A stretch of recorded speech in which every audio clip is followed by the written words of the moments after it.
I think I'm on. This is a new system, so let me know if you can hear me or if the audio is delayed. Again, this is a new system. Oh, what a great day. Um, oh my goodness. Let's see. I'm supposed to have this up. What am I having some technical difficulties? What am I going to do? I don't know what I'm gonna do. I'm gonna do something, I guess. It's working. Yay! People say that it's working. Just gonna try to get things a little more situated. Welcome back. I for some reason can't get. Can you hear me? Does my voice come out of my mouth? Am I making noise? You can hear. Cool. Is the audio delayed? Like, am I saying something and then? Ha, Jason, how's it going? Yes. Okay, audio is perfect. Whoa, that is a first. Um, wow, I haven't done this in a while. I apologize. Look, I'm just gonna get on my nerd glove. This is a brand new setup. I've been away for a little while. Let me explain why. Well, yay, not delayed. Okay. So why? Well, in the past 7, 8 months, well, a year, let's say, I've probably been gone for about a year. I've moved unexpectedly, but for the better. Yes, I've moved, and we had a baby, our fourth boy, and we did. I just released another tutorial. I just finished up another Gumroad Redbeard tutorial.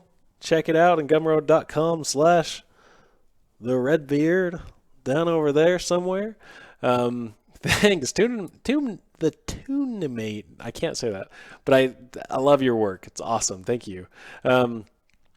Yes. Okay. Here we go. So the glove and conspiracies awaits us all. So yes. Let me see if I can get some music going. Let's see. Yeah, I've got a very particular taste, and if it doesn't play, then it's just not going to play. Uh-oh. I don't know what's going on. It's just not playing. Anyways, you didn't come here to listen to music. You came here to kick some ass and chew bubblegum. Or sculpt. So I've got a couple things I was thinking about doing tonight. I was going to just kind of mess around. This is a girl that I've been sculpting around with just in like free time. And so, ooh, I can see the Iron Giant in the background. Yes, the lovely Iron Giant by Klim is amazing. Yes, the Mondo, I guess, as well. Ooh. I'll try to look at the comments. Yes, Peru. I love Peru. What part of Peru? ¿Qué parte de Peru? I backpacked through Peru many years ago. Many years ago. Like 10 years ago, back when I was a spry young Redbeard. Let's see. I almost got my music going. Oh my gosh, I'm so excited. Here we go. One more, and it'll do it. Maybe. Maybe not.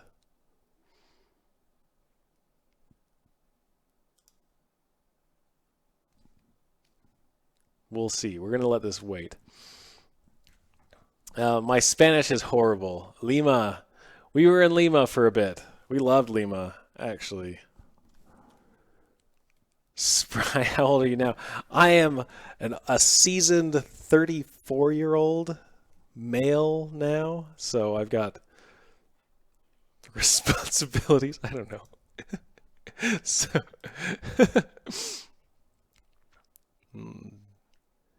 this music is just not going to work, is it? Play. Anyways, it'll just be a quiet stream. That's fine, too.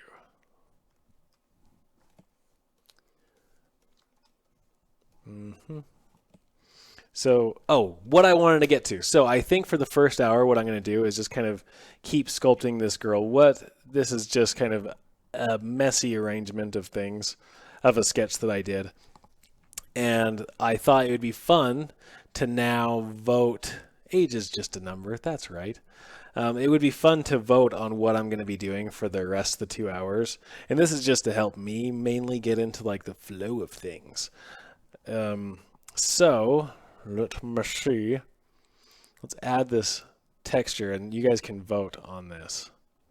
Where did I save that to, actually?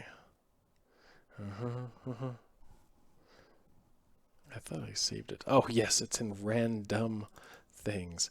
So I've got a couple things here that I could sculpt, and I'll just let you guys check this out.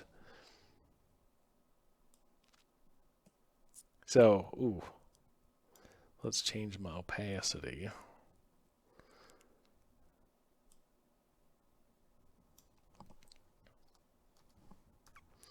So all these are different things I've sketched over long periods of time. All these I think would be kind of fun to sculpt up. One that I could probably do a good majority of is A. Another fun one would be this young kid here, and then like the self-portrait Ghostbuster that I did a while ago could also be fun. And so this is what we're going to decide on in a little bit. Yeah, I drew these a bit ago. So we'll just keep these in the corner so we can decide on what I'm going to do later.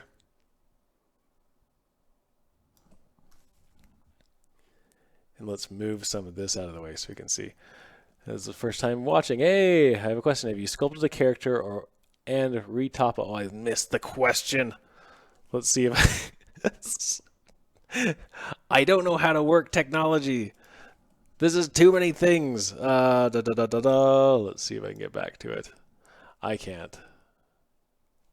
Let's see. The question was, hi, this is my first character. I've sculpted a character.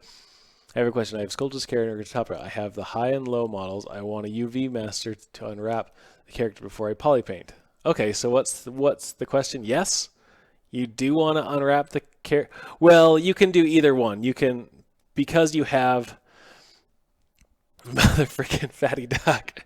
John. Ashley Adams. Nice.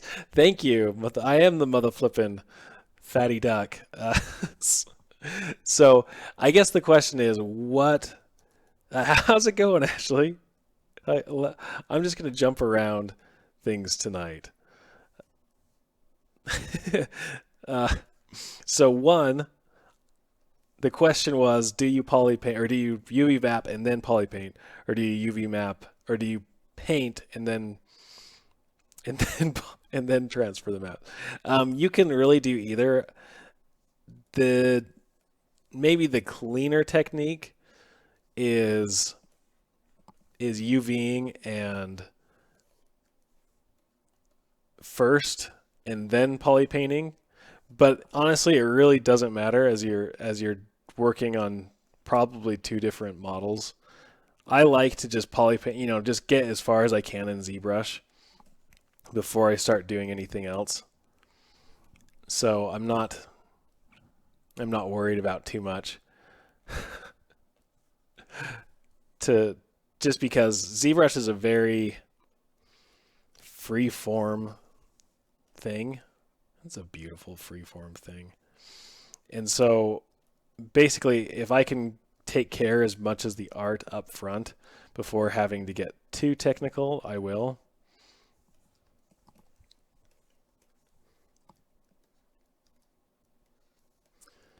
So anyone who's wondering what I'm doing right now is I'm kind of blocking out this hair. The sketch that I did is called Messy, which obviously is messy.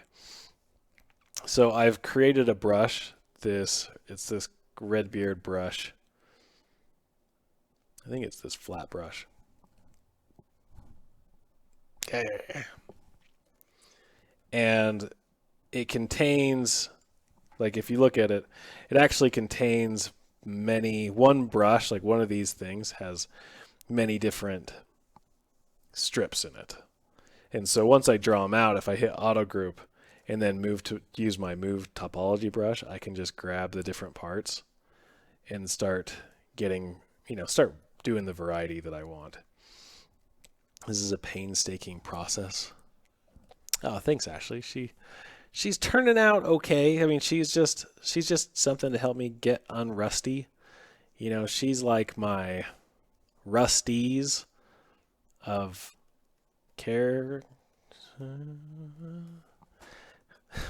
And I think I lost a bunch of the work that I was doing on her because she had more hair at one point, and now she doesn't have any hair.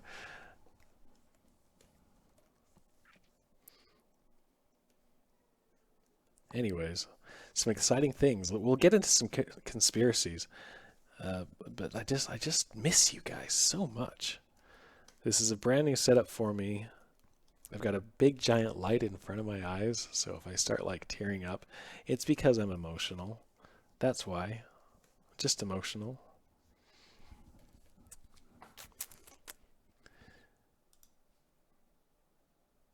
I want there to be music so bad. It's just not going to happen. I'm going to do a reload. Maybe that's it.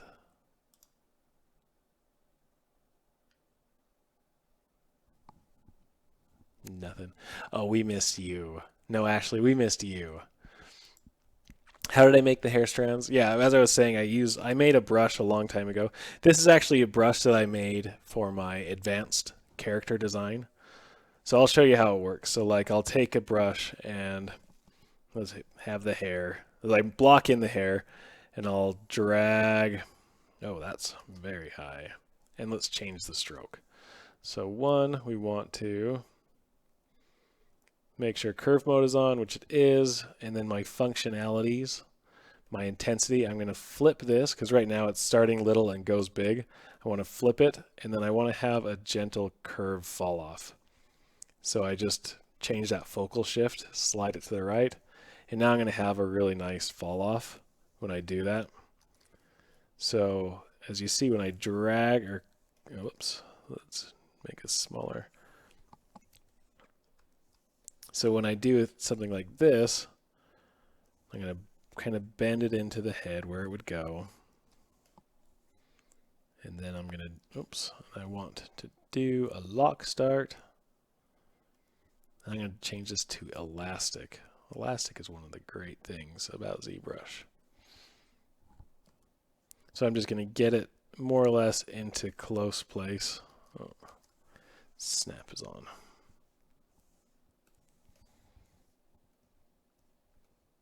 So it was snapping to the mesh when I was bringing it in. So then when I accept it, I hit tap. And so this, if you look closely at it, let's just isolate it. So if you look closely at it, this is actually made up of several different strips. It's not just one tube, it's multiple tubes. So as soon as I do auto group, it splits it all up into different polygroups. So it's now completely manageable. I can do anything that I want with it. Mark, thanks. Oh yeah, I'm happy to give, so for those of you who don't know, I just released a new character design course, an intro to character design course. This is going to be a shameful, selfish self-plug.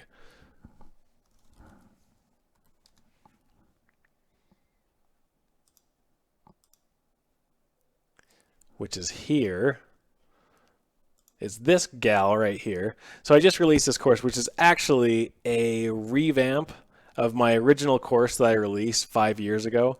And I decided to just give it out as a free update to those who purchased my first tutorial many years ago, because I wouldn't be making these if people weren't supporting my tutorials. So I'm just grateful that I can be of some assistance, and so just as a big thank you to everyone who's been supporting me. I gave it out to people who bought the original. Anyways, so now back to this mess, this hunk of junk. Then I switch over to my Move Topological Brush, which is a little different than your Move brush, because this will just move connected topology. So I don't have to mask anything. It kind of auto masks everything.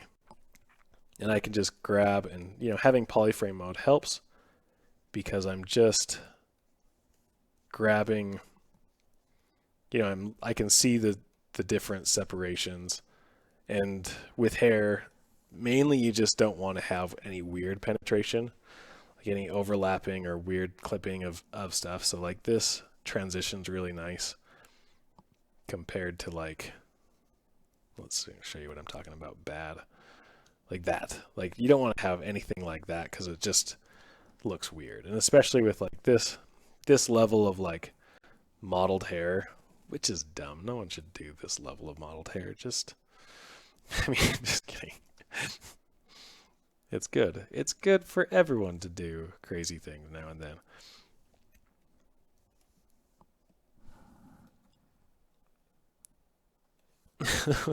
The red-bearded Mother Teresa. Oh, good. Hello, Ashin. Ashina. Ashina. I apologize to everyone for butchering names, and for so many things I apologize for. Anyways, so once I get like a good,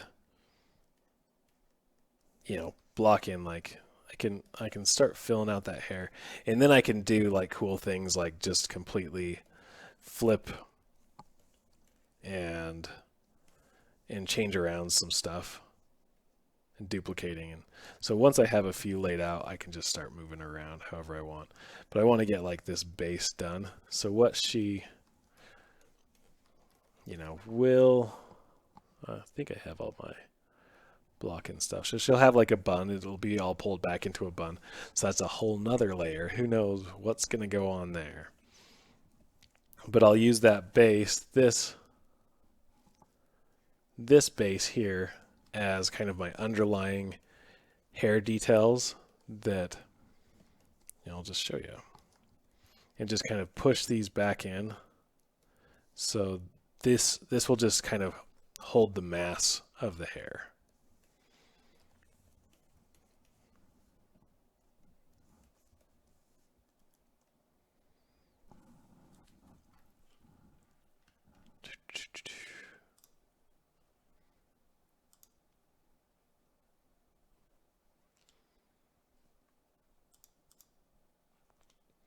Just trying to get some music.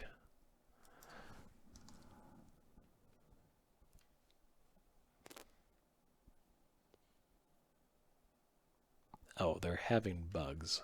That's why. Okay, we're going to try it one more time, and if it doesn't work, I'm not going to ever try again. Who needs music? It's like the Beatles did anything for people. They didn't make people feel good. They just sang about doing drugs. I apologize.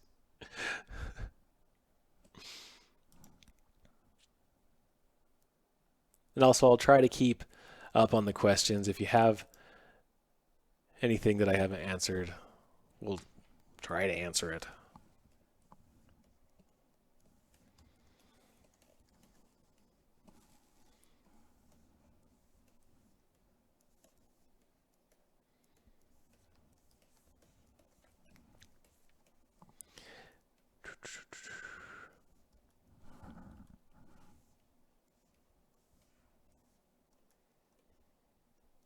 So is Ashley still here? Is there an Ashley there? Or an A cubed to the third power of John?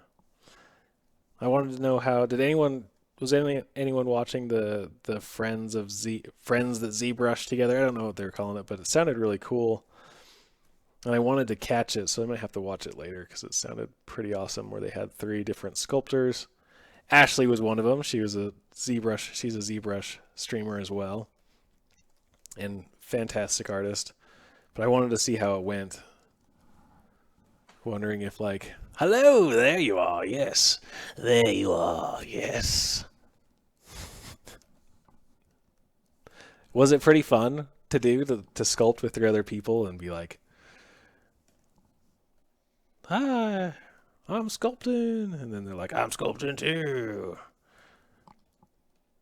That was if anyone knows what Teen Girl Squad is. That was a good reference and impersonation. It was silly. We had a bunch of technical issues, but yeah, it was fun. Oh, cool. How many years does it take to be like you at ZBrush? Says Christy from Facebook. Probably a lot less time than it took me. That depends on how much you want to get into it. ZBrush is a great thing, and the cool thing is it allows newcomers and new people to learn pretty quickly. So I've been using ZBrush for like 9 years, I think. I've been using ZBrush. And they haven't all been good years. No, ZBrush is the only reason that makes me able to be a 3D artist. Because if I would have if I had to stick to like Maya or 3D Studio Max, I would not be here today as a professional artist. I would be probably still doing graphic design and like making websites for dentists who don't appreciate me. Poor guy never made out of training pants. It was.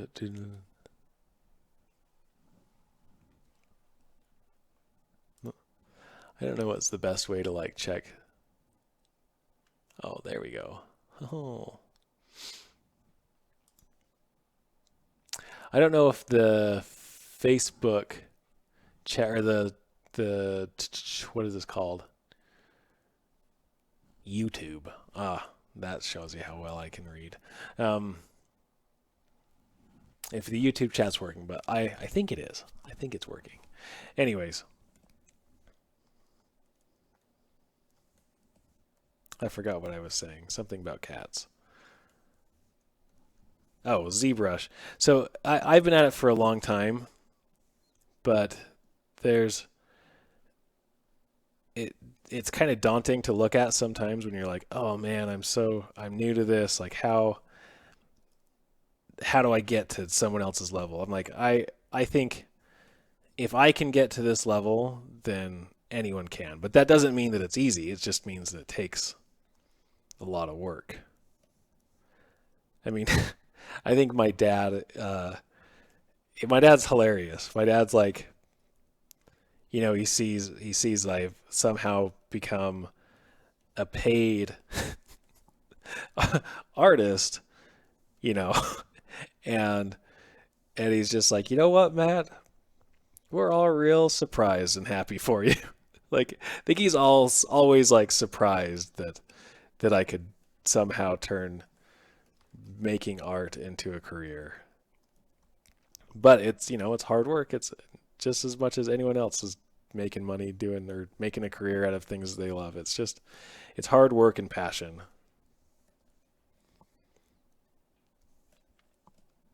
So just do it. Just get into it. Teen Girl Squad! Yes. Oh, yippee. Yeah, it is working. Okay. YouTube is working. And Teen Girl Squad did end way too soon. That's a good throwback. That was like way back in high school when I was doing dental lab technician stuff. So this is my career as an artist, how it started off. Let's bring it out. Yes, Nomar, yeah, thank you so much. Where can I get that hair insert brush? I used to have it. Is it the same one that Ekron uses? No, this is a different one than Ekron uses. I love Dylan's brush. This is the one it came. I think it's in. If you have any of my tutorials, Tony, it'll be in there. It's red beard flat hair. Where is it? Red beard flat hair, and then I have red beard hair. So this one I made specifically for the advanced female course that I did. but I've included the brush in all the tutorials that I have. So if you have any of my tutorials, and if not, just message me on Facebook or anywhere, and I'll send you the brush. It's a pretty great brush. Like, I mean, it's still messy. Like, I think Dylan's brush is better crafted, if I can say that, because it is. But I think this does some good things as well. It has a different purpose.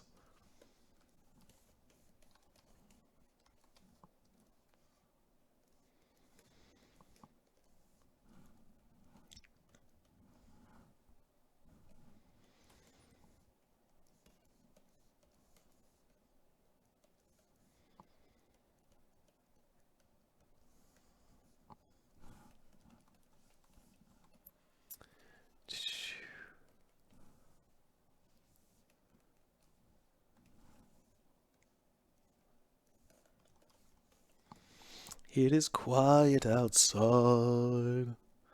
Maybe I just make my own music. I'll just sing. That's what we'll do. And everyone will just sing along. But I won't be able to hear that you're singing along, but I'll believe that you're singing along. I mean, you guys wouldn't lie to me, would you? Everybody loves singing.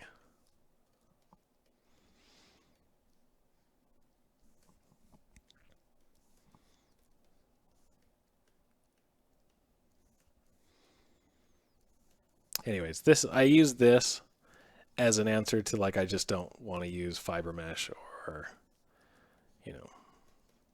this is kind of like a dirty, messy way to get the messy result that I want. I want like lots of flyaways, and so I'll probably stack this a couple of times with different things. I'm really only here to getting into ZBrush at the same age you are now. That makes me panic. You're never too old. Never too old. I'm learning new things all the time. Like, I just learned how to ride a bike. We're all good. No biggie.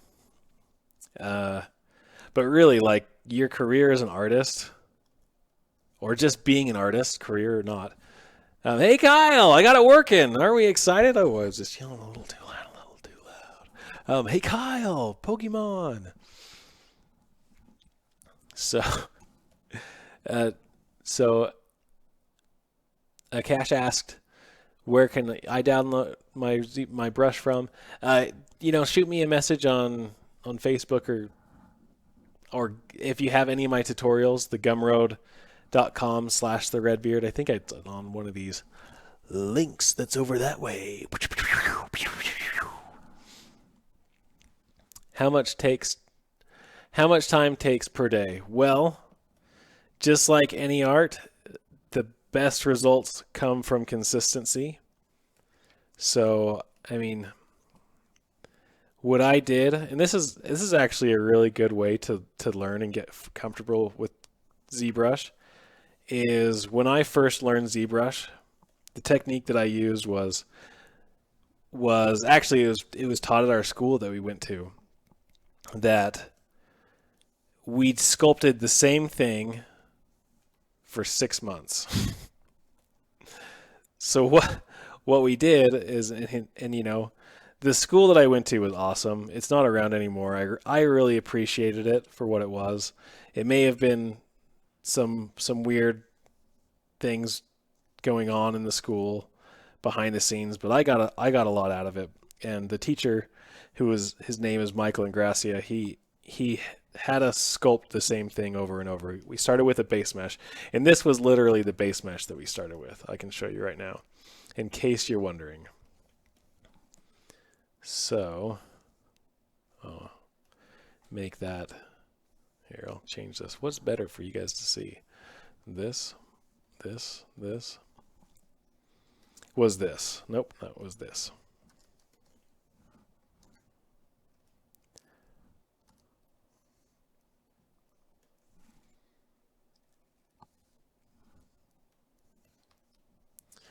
It was just, this was our base mesh that we started from. And what we did is we sculpted a skull every day. We started the school. The school would start at 9 o'clock. and then lessons would start at 10. And for that first hour, he wanted us to sculpt this skull and just get as far as we could in 30 minutes. Actually, it was just a 30-minute exercise, and then we went on to something else. But it was a 30-minute exercise, and he emphasized, like, you know, if you do this, you sculpt the same thing every single day for a month, you're going to get muscle memory, and you're going to learn how to use the brushes correctly. And it was like a very simple technique that we were doing. All the brushes that we used was this clay build-up brush and the move brush, and that was it. And we'd start off at super low topology, just like this. You know, we'd go into this, and first we'd get our first form, and it was all about forms. You know, ZBrush is all about forms. So we'd get, you know, this first form of the skull. And then once we're good with that, we'd subdivide up once. And then we'd go back, and this is all with the move brush. And then we'd start, you know, blocking out where the eye cavities would be. And it's, you know, this is so low, it forces you to think differently. You know, and but at the same time, you're learning shapes. You're learning how to control your polys. And so if you're new to ZBrush, what I recommend is getting like a fake skull or using the internet. We actually had a skull at our desk, and I have one still that I lend out. that I, anytime that someone is new, I said, well, this is what you should do as a warm-up every single day. Do it for 30 minutes or 20 minutes and just see how far you get. It's not about your final result. It's just about learning how to control ZBrush and feel comfortable in it, to the point where you can jump in and not think. You can go in and you can sing and you can talk about conspiracies and make fun of Kyle. Actually, I love Kyle. I would never make fun of Kyle. Kyle, I love you. I love you so much.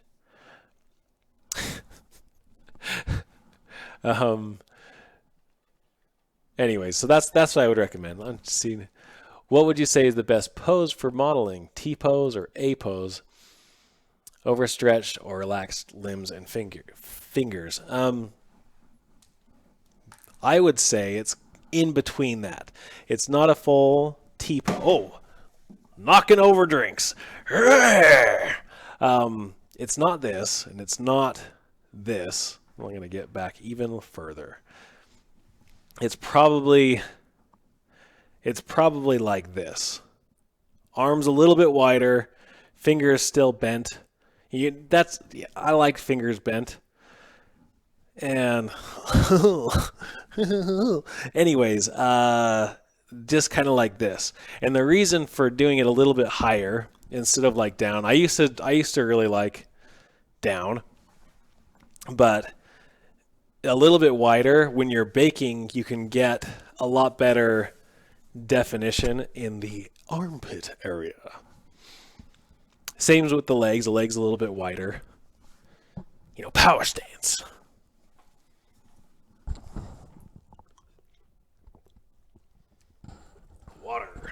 Water. Anyways, sorry. Again, knocking over things. This is way too much excitement for a Wednesday night.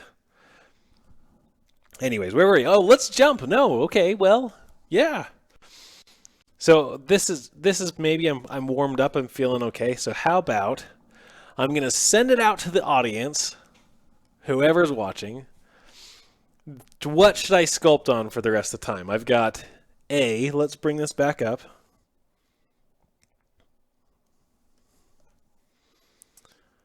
We've got A, and these are all drawings that I've made, you know, however long ago. A, B, and I'll probably just do like the bust. We're not going to overshoot this. Or C. What do people feel like tonight? Dun dun dun dun dun dun dun dun dun. Dun, dun, dun. People are saying stuff. I'm losing the comments. We've got A. In this order, B, A, C. Sculpt B. One more for A, C, B, C, C, C. Oh, A, B, C. This is not very helpful. It's all over the board. Come on, guys. I thought you guys would like unite and be like, dang it, Redbeard. Give me the B. And then I would be like, okay. Okay, we've got A. A switched over to A. We've got some C's. My goodness. Jamaica says C. That's awesome. From over the sea. Very nice, Jace. B. A. Okay, everyone. What is this? Okay, everyone say A or you don't want to mess with Ashley. She'll cut you. That's true. C slipping through the side. Okay. Flip a 3-sided coin. What a great idea. Do I have anything to flip? Ouch. Oh, just a hard drive. I have got 3 things here, nothing to flip. Final answer is A. B is cute. A. Okay, I think it's going to be A. I think we're good. A it is. A it is. I think A is going to be a fun one. So let's just start with A. Okay, so now we're going to do, let's see. Oh no.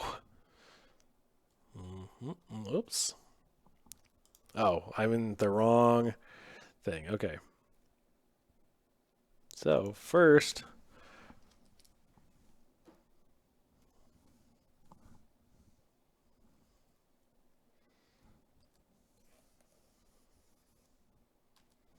let's see if I can get this right. There is a crop option. I don't know how to do it though. Let's see. Shh.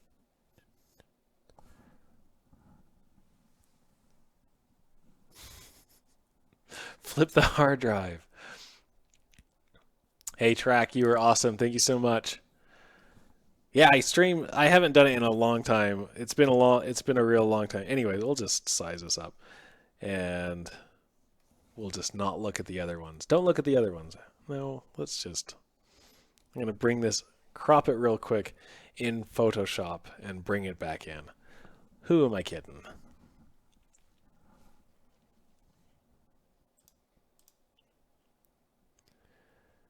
Okay. Don't look at my secret pop projects. What?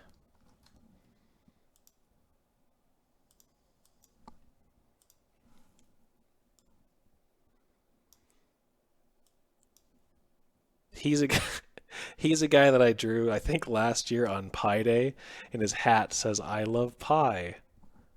Obviously. Hey, Brendan! Yes!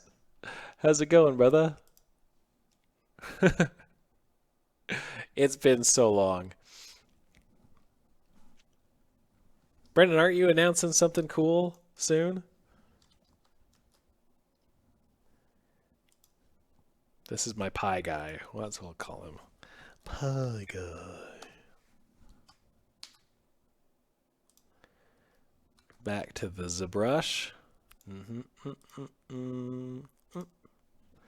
Dun, dun, dun, dun. Okay, we're going to bring this dude over here. We're going to take this thing and we're going to delete it because I just don't need it. And hide that. So the one thing I want to make sure that I do before I start sculpting is turn off spotlight projection, and that will just allow me to have all the control that I need. Now, to save time and fun things, you know. Oh goodness, I put the thing right over the chat. Okay, let's find another spot for this. Whoops. This is really professional. Chat, where are you? I'm putting the chat right here. Ha ha ha. Yes. Much better. Okay, so to save time, I'm going to use the base mesh that I created, one that you learn how to make if you have my Intro to ZBrush course. Da da da da da da da da da. Ching. Apologies, I have to do some sort of shameless promotion. Anyways, this is basically what you learn how to make using my tutorial. This is not the exact same one, but it is pretty much the same one. I mean, it's pretty much the same one. It's just different proportions right now. So this guy obviously is really different. So let's go and this is, if you can see, is all just, you know, happy little spheres.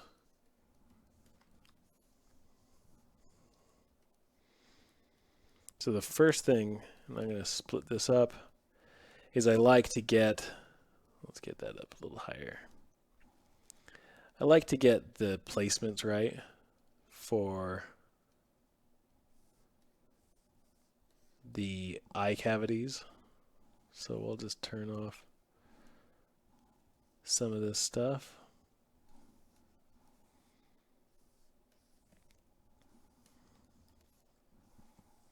Turn off the nose. That's the neck.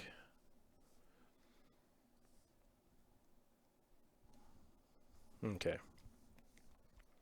So then I'm just focusing on what is important.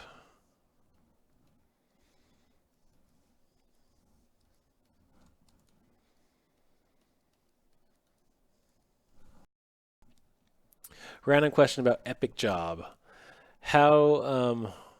Epic Job, how does it end up? Any advices for interviews or how to land it when Fortnite requests it again? Okay, so here's a random question about the Epic Job role. How does it end up?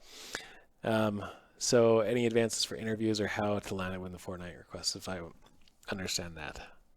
Okay, so hey, thanks for the plug. Ordinary Oddball is what to do to get the job at Epic. So, you know, I can't really say too much to that effect, but what I will say to people who are looking to get in, not just into Epic, but to any job, is that portfolio matters a ton, and it's more important to have like 3 or 4 awesome pieces than a whole onslaught of okay pieces. So there's always, the ArtStation, I think, is an interesting medium because it's kind of a it's a social network platform, right? But you should really treat it as kind of more of a professional portfolio, because nowadays when people are sending, let's get rid of these lips. Where are these lips? Yunk, yunk.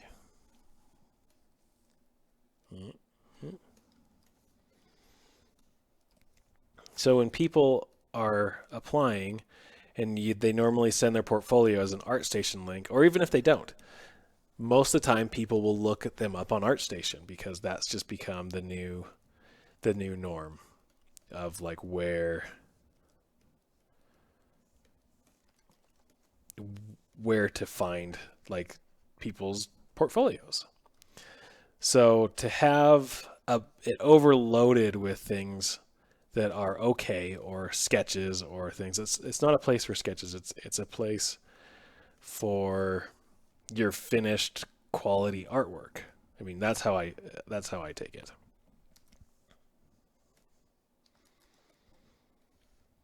And I would just say, one, be careful about what you're posting on your ArtStation, because you want it to be quality. You don't want to send the wrong message of like, well, I'm good. Because the thing is, like, one bad piece will make your one good piece look forgettable. Like instantly people will like, oh, what is that thing? Actually, his ears are low. So I would recommend to be really mindful about how many pieces you have on your portfolio. And two, to just be ready. I'm one of the interesting things when I look at my life and like, okay, so how did I get my job, and how did I get any of my jobs actually? So one, my first job, is I was just preparing my portfolio to get my first job. So I just made a portfolio that would appeal to someone looking to hire an intern or a junior level artist. So I made one character, and it was all finished. It was all UV'd and textured and game res. And then I had, let's get that, do the neck, I guess, sure. And then I had, what was my next one? Is I had a prop. So I think it was like a gas station, and I modeled it out and I UV'd it and I textured it, and this was my realistic piece because my character was stylized. So I did a realistic piece.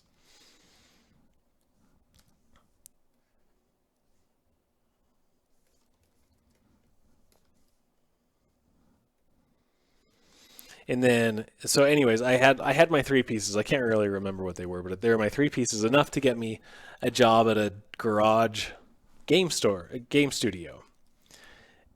And the game studio that I was in, it was fine. It was never gonna get me the type of projects that we were doing were never gonna get me anywhere.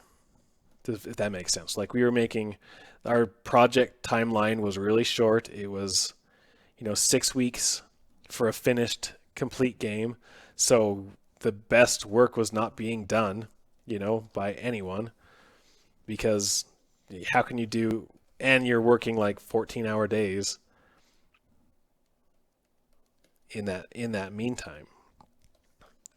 So what I had to do, and I'm like, okay, my goal was at the time they had the Disney studio in Salt Lake, and I really wanted to work for them. That was like the goal. Like I wanted to work for Disney, and if I could do it out of my hometown, it would be awesome. And so in my free time, I started doing character designs or character modeling, and would go home after many hours of work. I would still go home and I would put in the extra time, and then I would make more characters. Even though I was doing characters, I turned out to be like the character artist for that studio. But the stuff that we weren't doing was never going to get us. Like we did a Book of Mormon video game, and we did a presidential run app where you ran as different presidents. It wasn't really good. Anyways, sweeps up the entire art station. I forget the name of the channel, but there's a dude that has like 100 videos of workshops and cinema. Oh, cool. Anyways, so I'm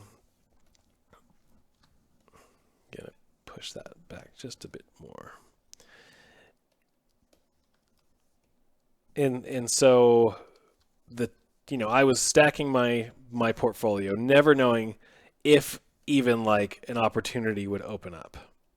And then one day, I had sent in my portfolio, and they messaged me and said, hey, we were looking for a character artist to work with us for, a contract position. And I got hired. And then I got hired from a contract position to full-time. And it was awesome. And Disney was awesome. It was great. I really loved it. The people there that I worked with were amazing, inspiring, and some of the best people that I've ever worked with. And it was great. And, it was just time. After 3 years, I felt the call to want to do something else. And knowing that my work on Disney Infinity was good, but it wasn't going to get me the job that I wanted. So again, in my free time, I would go home and I would put in more extra hours of how, I started making the tutorials. I started teaching the knowledge that I had. And then on top of teaching, I continued making more characters. And because I knew that I wanted to do something else. I didn't really know what it was. And then I saw, a company that I really, really wanted to work for. At that time, it was called Chair Entertainment, who was owned by Epic Games, had just announced their new game, and it was called Spyjinx. And it looked, from what I could tell, it looked pretty cool. I mean, they didn't show anything. They had silhouettes. And I thought, oh man, this would be cool to be a part of. And so I quickly, put my newest and best content on my ArtStation, took down some other ones because they knew that they were no longer very good.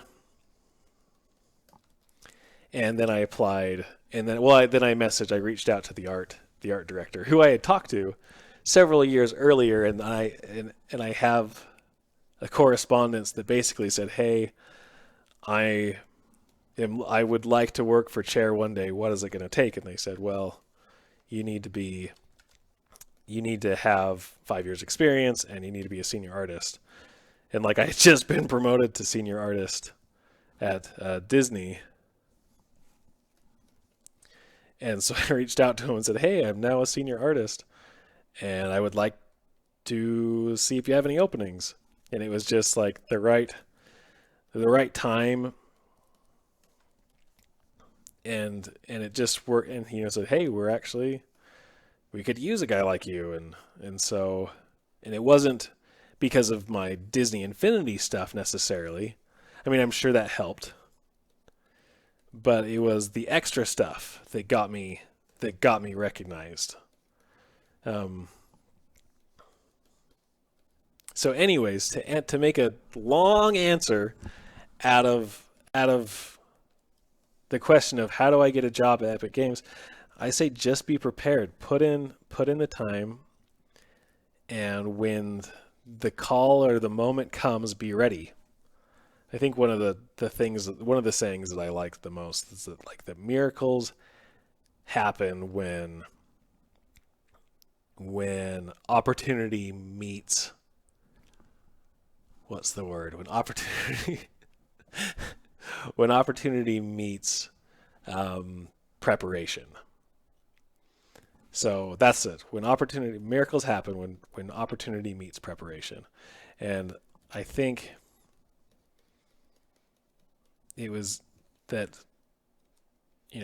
your dreams, achieving your dreams and your goals, happen when you verbalize it and you seek for it, and then you start preparing for it, not knowing when the outcome will be available or if it will be available.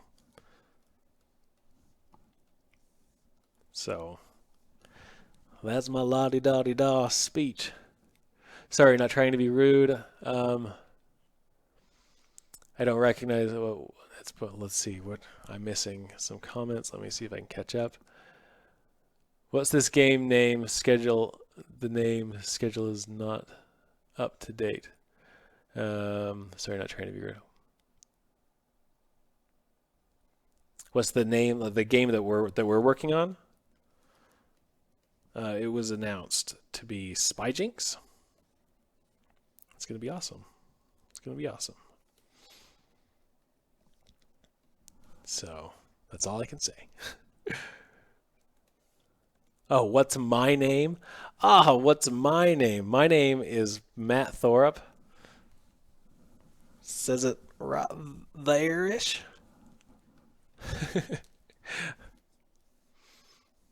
And no need no need to apologize. Anyways, that's my humdum rant for today.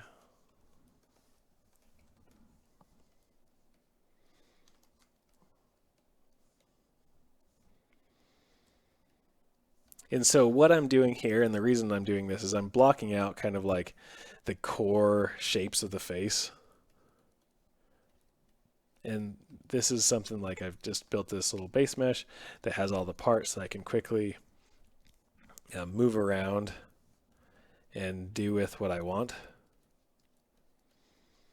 You know, I've built versatile ear shapes, versatile nose that I can just, with my Z modeler brush, change on the fly.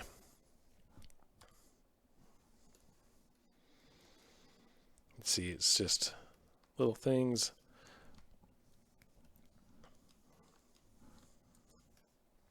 So this I'll actually bring into the bridge of the nose. Anyway, I hope that answers some of your questions. I can't read today either. That is my day every day. Not knowing how to read.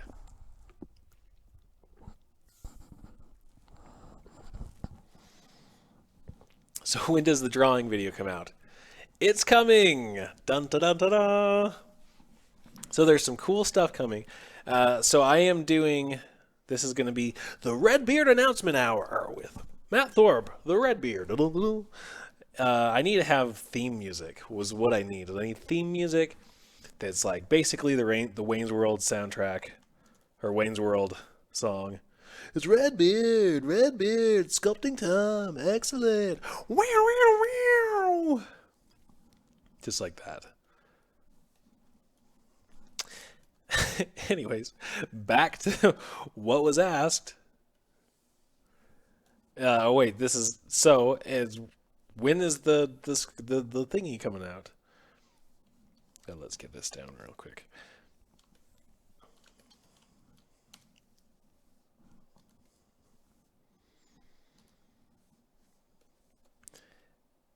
As I go into like, oh yeah, what am I doing? So I am in the process of recording another tutorial, and I've got a couple more planned after that. There's the Lightbox Expo, if you guys haven't heard of that. It's a expo put on by Bobby Chu, who is awesome, and he's putting on a really cool, sounds like a really cool event.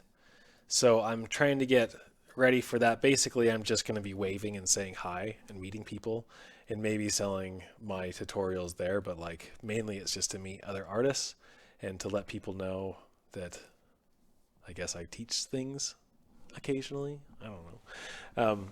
What's the purpose of the glove? Anyways, we'll get into the things. Well, I'll answer this. I'll be doing some demos there as well. And so it'll be really fun. Come check it out.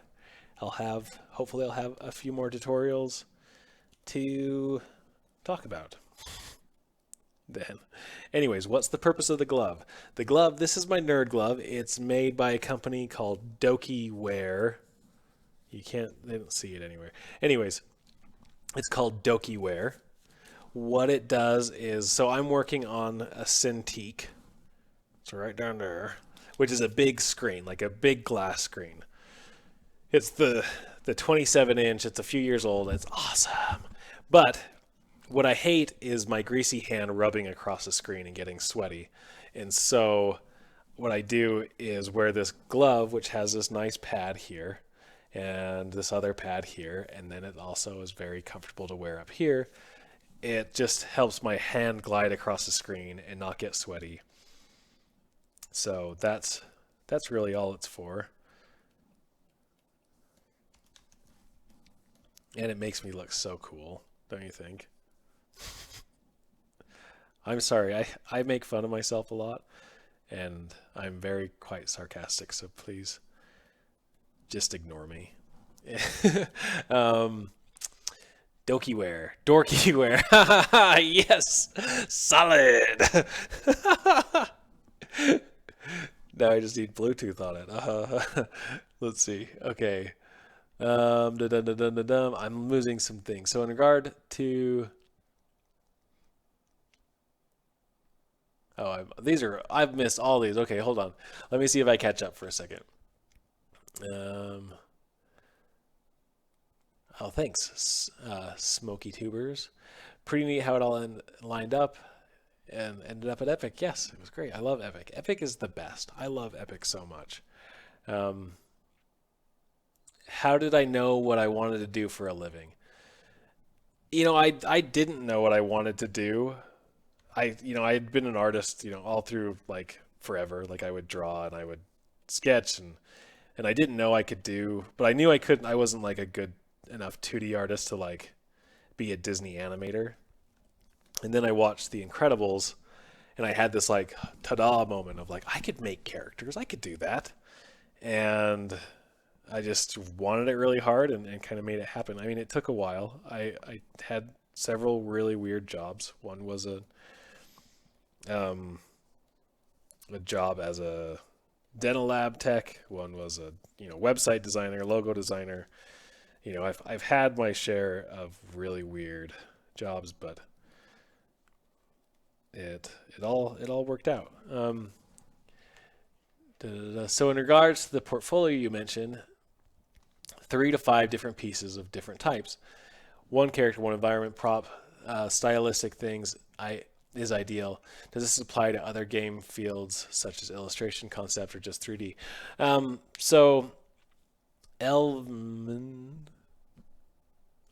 yes. If you this is something that I'm recommending for new people trying to get in to the field is if you're brand new, like you're out of school and you're trying to get your first job, show versatility, show that you can do a variety of different things so that when, especially smaller studios, which are looking to hire more internships anyways, they see, or any internships, they want to see that you can do a variety of things because it's very rare that you're going to have a character design internship or character modeler internship. More often they're going to be looking for someone who can do props, they can help with character stuff, they can help with environments. So to show that you can do those things is extremely important.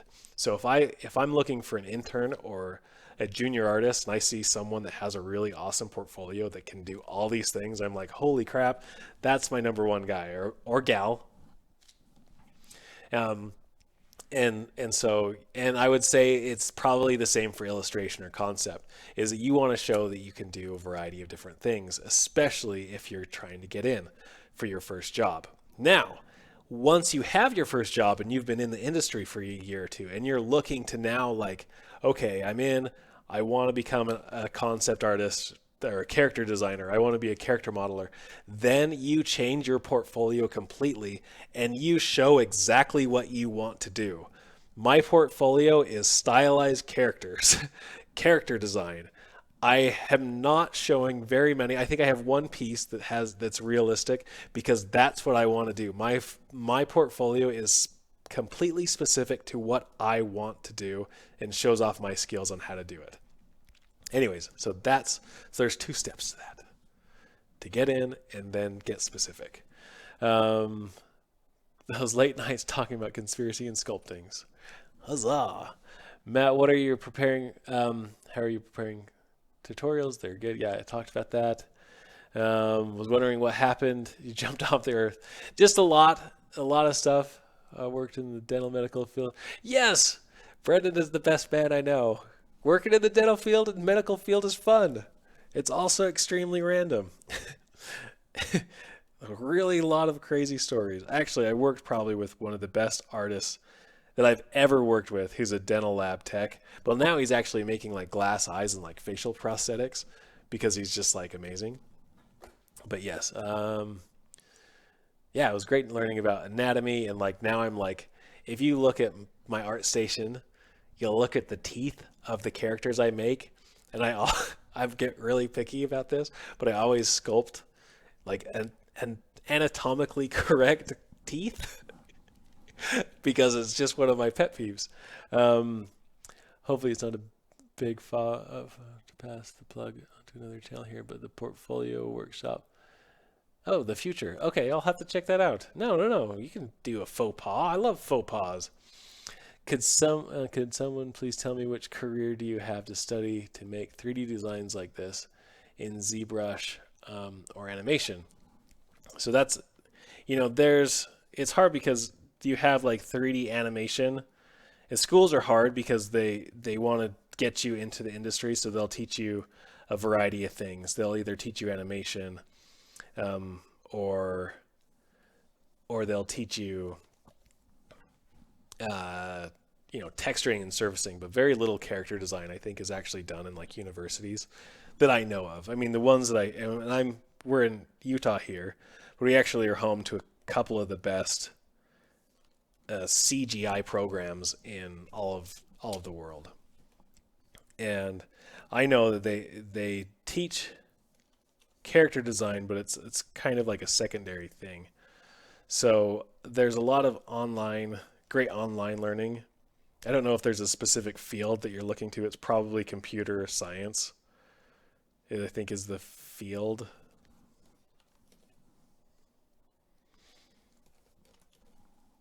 Um, Anyways, that's my. Who knows? Oh, Brendan, you do the same looking at people teeth. Yes. Indie Respawn, Matt, I actually got a new job in the medical field. I'll be doing VR AR. Nice, awesome. That's super cool. Um, yeah, that's really cool.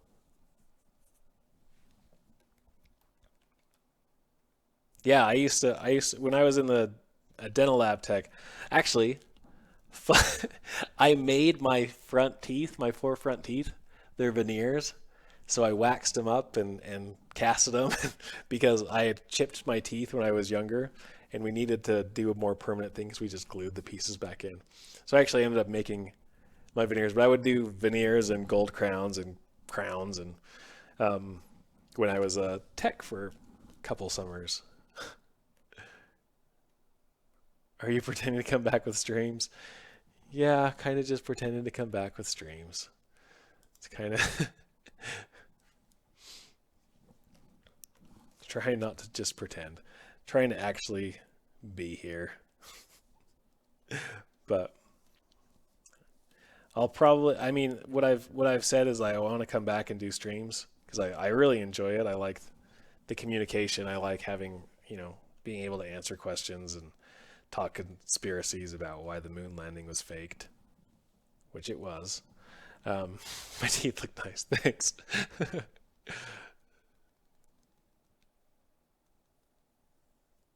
Ooh, that's cool. Um, Anyways, I'm going to turn on a couple of these things. Ooh, look, those are my eye cavities, so I'm not going to turn that on. That's my mouth bag, and then I've got my lips, which are here. Now, this guy's lips are just a little bit different, so I might.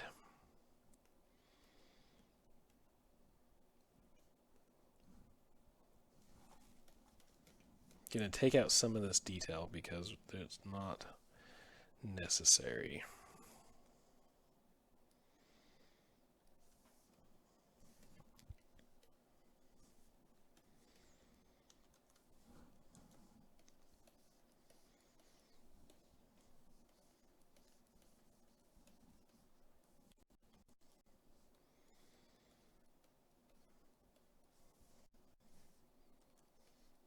I'm going to make the mouth just a little bit wider.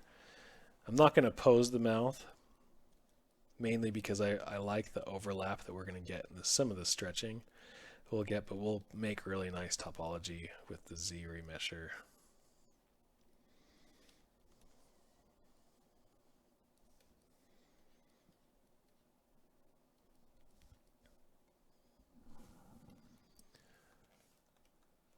Those nights were awesome. They were awesome. It's been a long time and I've missed it. It's been fun, but it's been busy. As I said at the beginning, like what I've been up to. Um, we moved. We had a baby. Oh, actually, we had a baby and then we moved. And then I was working on that tutorial, made that tutorial. Also working full time at Epic still, which is great. What a awesome company. It was hard to imagine, like, because I loved Disney. Disney was great.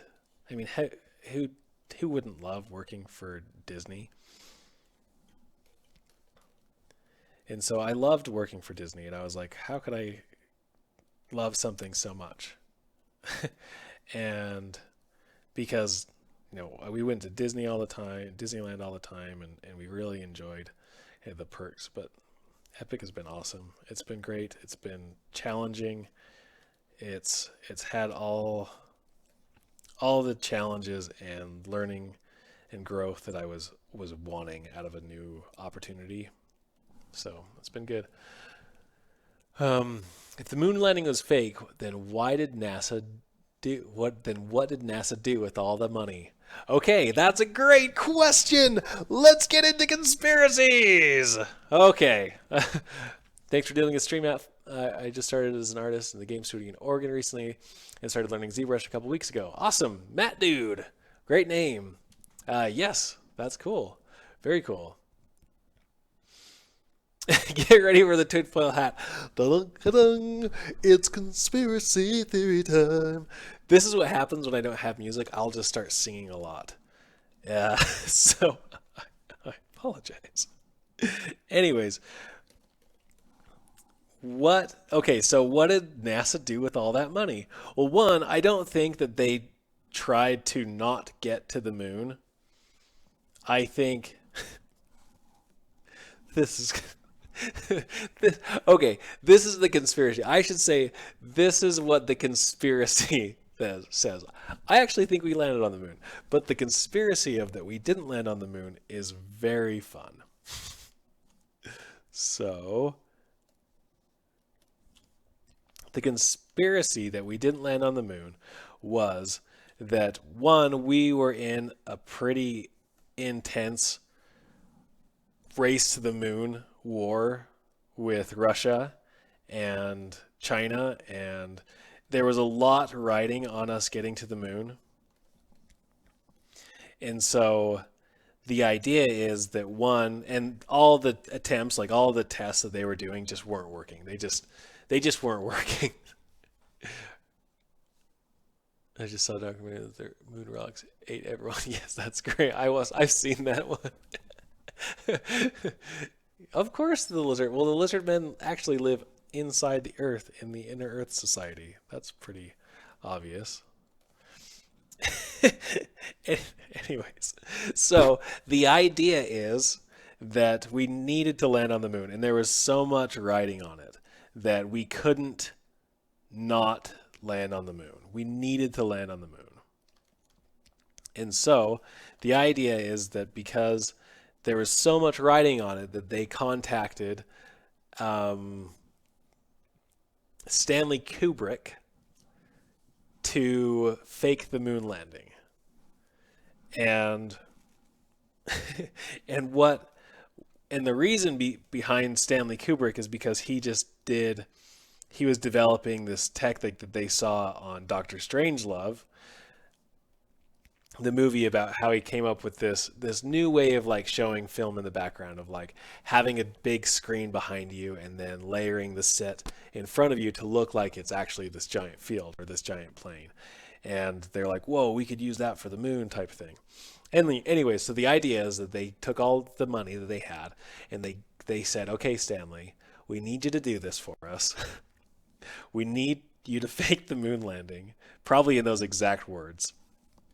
And if you do so, in his agreement was like, okay, I'll do it, but you have to give me the funds to fund any movie that I want after this. And so that was the deal. And the interesting thing is, if you look at like the budget, because he did Doctor Strangelove, and the budget was super low. It was like $2 or $3 million that he did Doctor Strangelove for, which in that day was like a pretty standard movie budget. I mean, it was probably a lower end movie budget, actually. And so, but after that, the next movie he did was 2001 Space Odyssey, which movie budget wise was crazy high. It was, oh, there it is.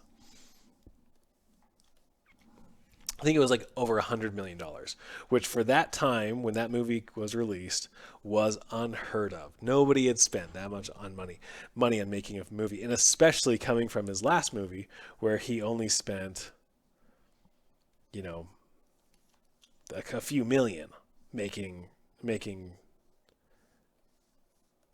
Why aren't you coming with me, little child? That other movie. The Doctor Strange stuff. So anyway, this is so much fun. So anyways, so he took, and they used like everything that he did in Space Odyssey was just like he took from what he learned from doing this fake moon landing. And so that was like he did that movie, and then he started doing all these other movies as like he would hint in these movies that he had faked the moon landing, that he had been paid to fake the moon landing by NASA. So, and it kind of little hints here and there until you get to The Shining, the movie The Shining, which is riddled with like it departs from the book so much, and it's like one of the movies that like from Stephen King has departed so much, and it's like weird changes that makes it like, was he trying to change it or what? And so he this was like his coming out, his like reveal of like, I faked the moon landing. And throughout all of the movie, there's all these hints to NASA, to Apollo 11, to the whole thing is a facade. It's all fake. Up until the point that the little boy, red room over there. And he is literally playing on the carpet with a rocket ship that looks like the Apollo 11. The carpet looks like the Apollo, like the space, the launch center, and the hexagonal shape. And then he stands up and he's wearing an Apollo 11 sweater. The sweater itself says Apollo 11, and then he walks over to room 314 or 316. I can't remember what it was, which is different from the book. It's not the same number in the book. It's a different number. And he goes and he opens the door. And that door that's 314 is how many miles, like how many 100,000 miles the moon is away from the Earth. And he goes in this room, and the room symbolizes everything in the room is fake. Like that's the theme of the movie, is that in that room everything is fake. And so he's like telling you, I faked the moon landing. And then the idea is that he was murdered when he made Eyes Wide Shut. Hey Mario and Daniel. There you go. Anyways, that is my that's how he faked the moon landing. It's all real. Anyways, I think, okay, this is my thoughts on it, is I think that we did land on the moon. Conspiracy theory. I think that we did land on the moon. I think, though, that there was so much writing on landing on the moon, and not only landing on the moon, but filming landing on the moon, because that technology had never been done before. To be able to film live from the moon, it was such a big risk and such a big unknown that NASA was like, we need to have a backup plan in case we can't show anything or in case something happens. So I think that there possibly was a backup plan. that maybe there was a set, that maybe they did record some stuff. So I'm not saying what we saw was fake, which I don't think it was. I mean, maybe it was. It's kind of weird them hopping around, the lights, the shadows all in different spots. But I do think that there was a lot riding, and there is a possibility that they had a backup plan where it could have been faked. What do we got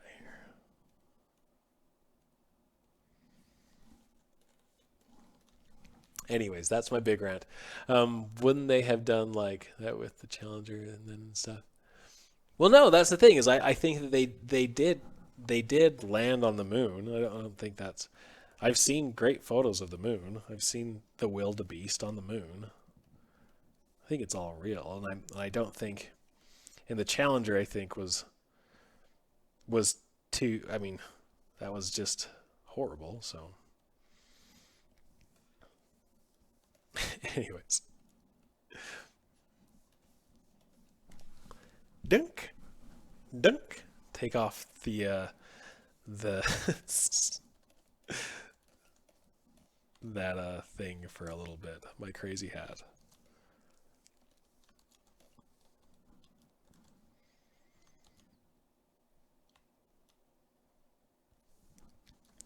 Anyways, that's my random conspiracy tonight.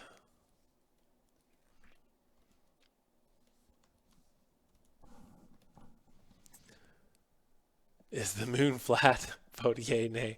The moon is flat. I've never heard that the moon is flat. I've heard that the moon is hollow.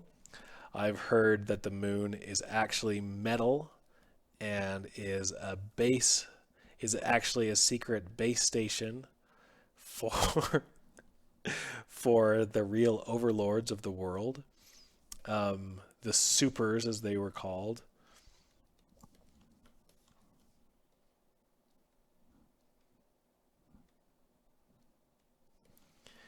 But I have not heard that the moon is flat. But it could be. Why not?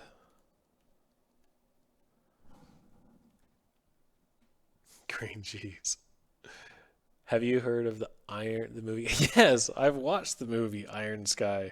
Isn't there a sequel to Iron Skies?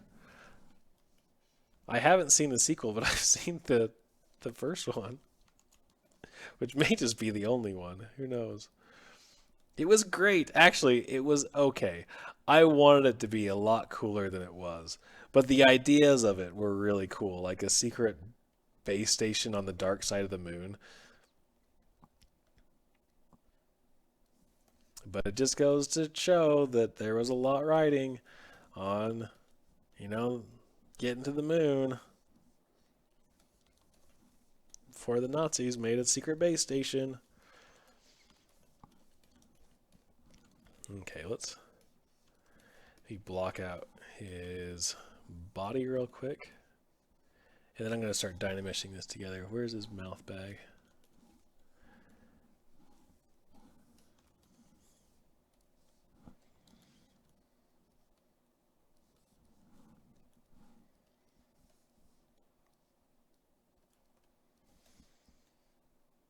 So this is just like, this is just like a random thing that I'm throwing inside his mouth. So you can see the inside of his mouth.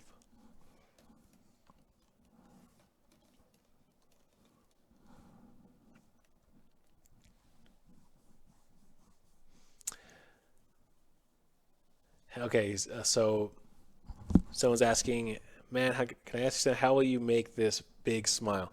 So the key to this is topology. What I'm gonna do, and maybe I'll do the head before I do the body, but I'm gonna just want to block out the body really quick. We'll just use this fancy little fella.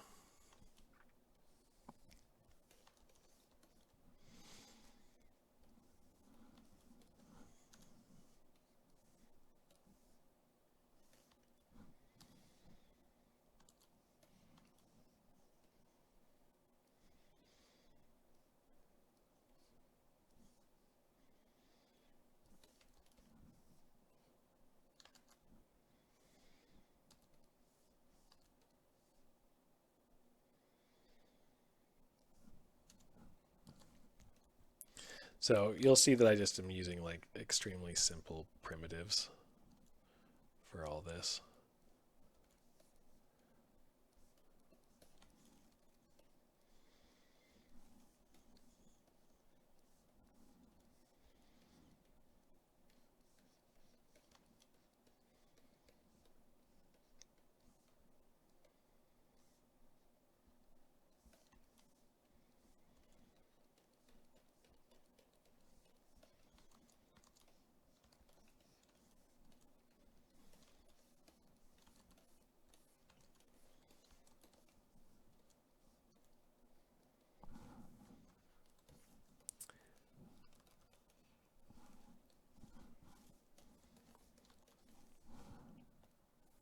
What's the best? Is this material okay? Can you guys see what I'm doing? All right.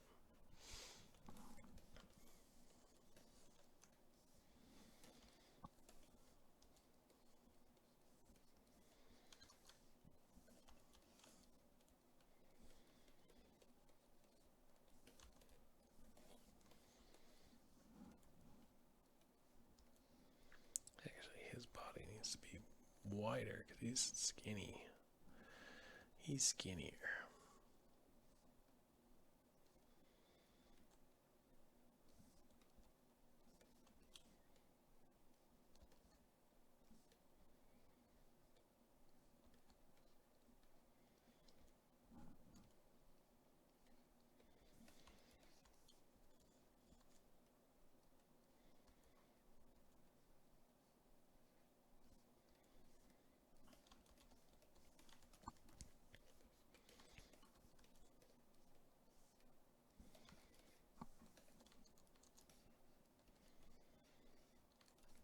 Okay, so I'm just gonna call that for the body just to have proportion.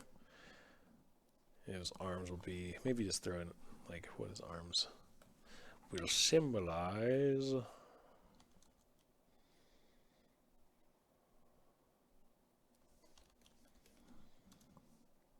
Just to have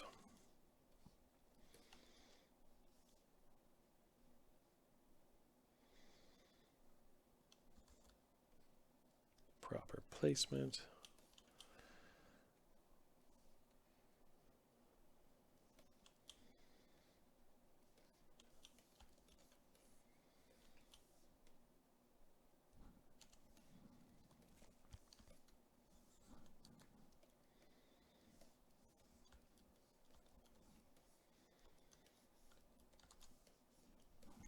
And maybe some shoulders too, actually.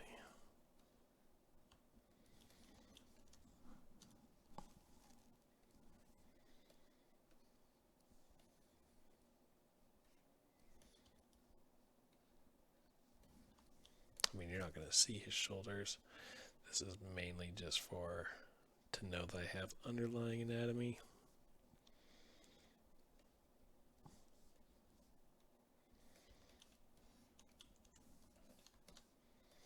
Okay, that's fine. So now what I want to do is I might just group these up and do a group in a folder in ZBrush. What? The reason why conspiracies are so easy to believe is that there's a lot of messed up stuff going on in the world, and there always has been. Yeah, I agree, 100%. Also, they're fun. Yes, there's a lot of messed up things, and the real fun of conspiracies is not necessarily believing in them, because honestly, I don't believe in many conspiracies. There's like a handful. I mean, there's not even a handful. There's like two that I'm like, oh yeah, flip, that's messed up and also probably real. But those aren't as necessarily as fun to talk about. But it is fun learning the theory behind the conspiracy theories, and that is lots of fun.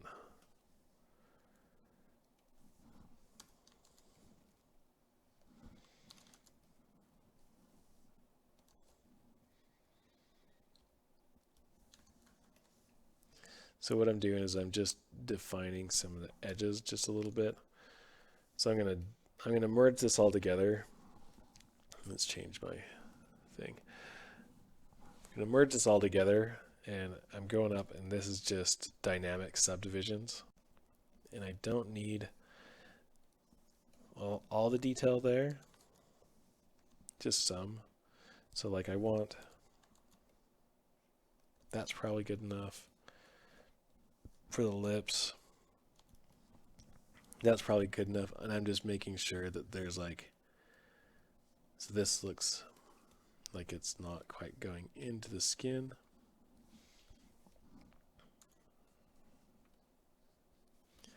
And I'm just hardening off a couple edges here and there.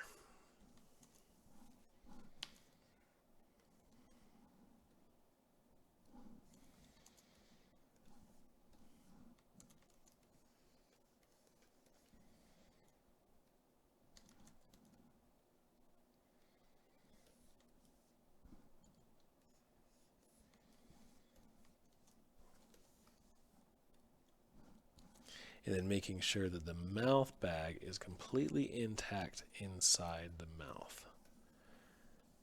So I don't want any parts poking through because it will poke through. And then this, just making sure that this is all connected nicely.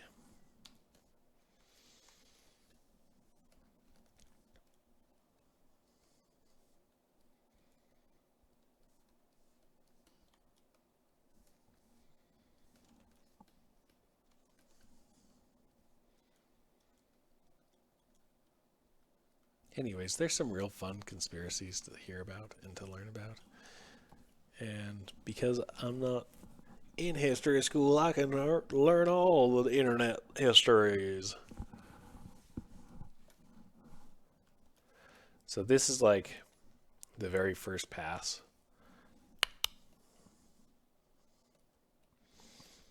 And there's a couple things that I think I want to see where this is. So this is a cutout, which will cut in. So I'm just going to go ahead and explain what each of these sub tools is doing. Let's first actually make a, let's save this. What am I doing? Whoops. Save as Pie Guy.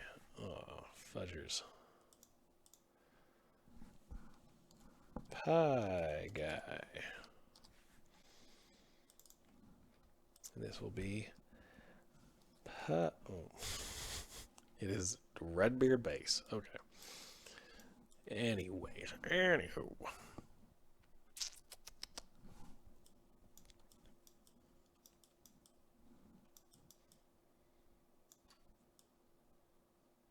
Yeah, there's a lot.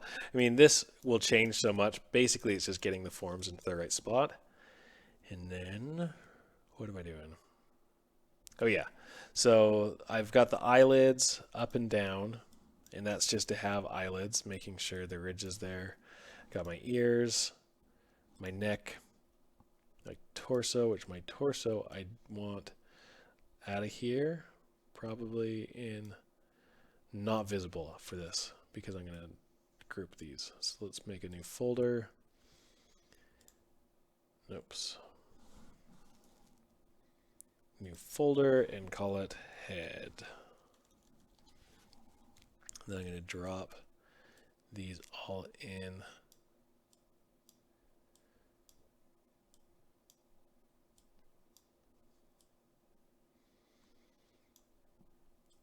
Got the lower mouth, the upper mouth, the nose, and the eyes. These are the eyes that we'll be using for actual modeling. So I'm keeping those separate, but I actually want those in the folder. So now I can turn this on and off. So I've got these couple of cutouts. So this is the eyes. They will cut out the eye socket, the eye hole. And then this will cut out the mouth bag. And so once I'm, looking, it looks great to me.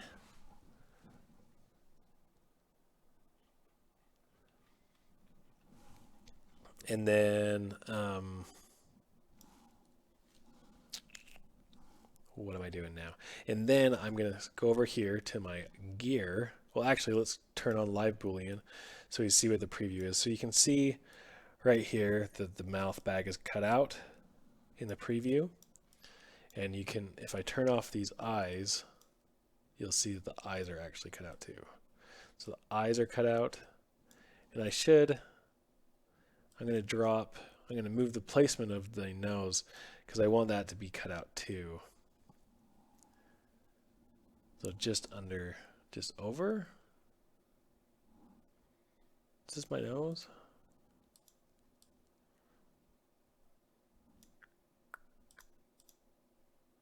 There we go. I just turned on and off. I'm taking it back. I want the nose to be separate and not to be cut out by the eyes. So we'll turn it on and off. And just to fill in that hole, I'm going to extend this nose back just a little bit.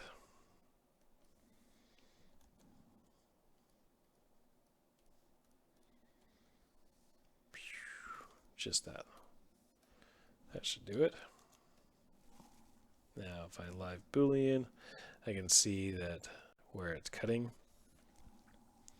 Turn those eyes back on because even I have it on start, so we'll actually not Boolean those eyes together and we'll Boolean everything else. Hi, Joe.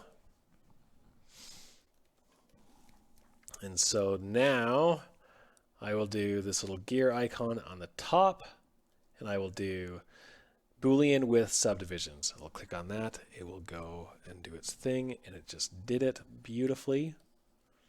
And it's kicked off. So if I turn, oh, it's already turned off. Now I just have this as my Boolean mesh, which is awesome. So this has all the parts to making a face.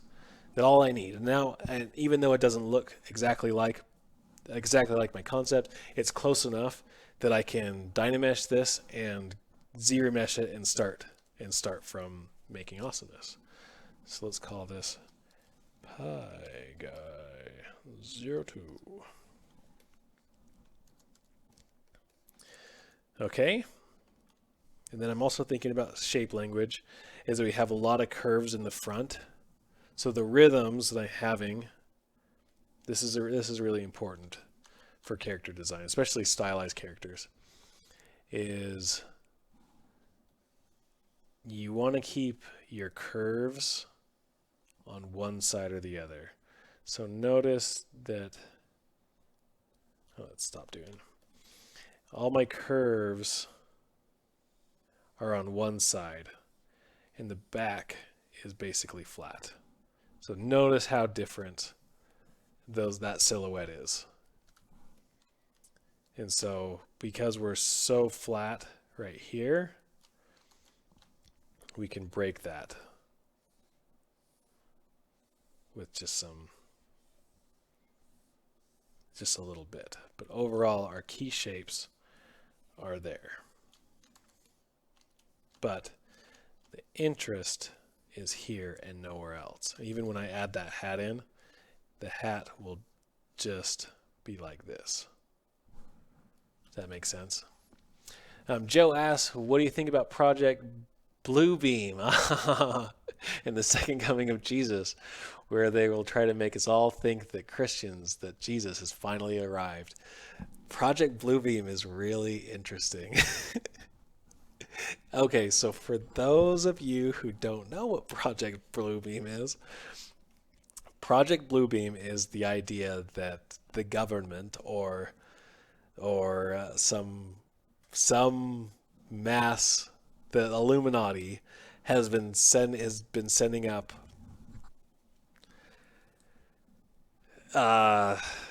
satellite projectors or something like this. You can. Oh, I've got another hour left for this stream. Anyway, I should keep sculpting because I'm never going to stop. Anyways, I'm going to Dynamesh this and then keep sculpting, and then we'll keep to continue. Let's see what this gives us. We need to go a little bit higher. anyways, Project Bluebeam is the idea that they've made these projectors that can project 3D imagery or holograms from space. And so what they're going to do is, oh, that's way too high. What they're going to do is they're going to make everyone, all the Christians, think that Jesus has come by doing a big projection in the sky, causing a big event that Jesus is going to come and possibly start wars with other non-Christian countries, and they're going to cause this big event that the Christians believe that the second coming is happening. I lost too much detail there. It's actually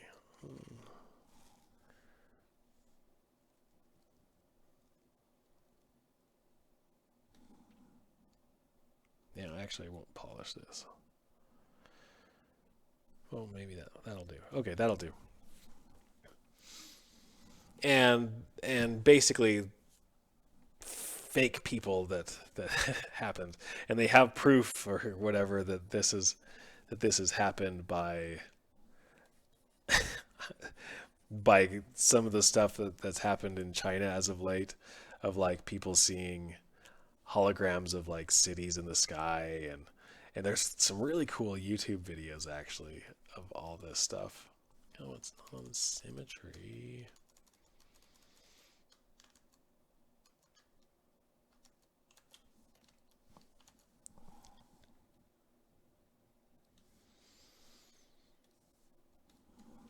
Anyways, it's a really interesting. It's really monochrome moose. Thank you so much.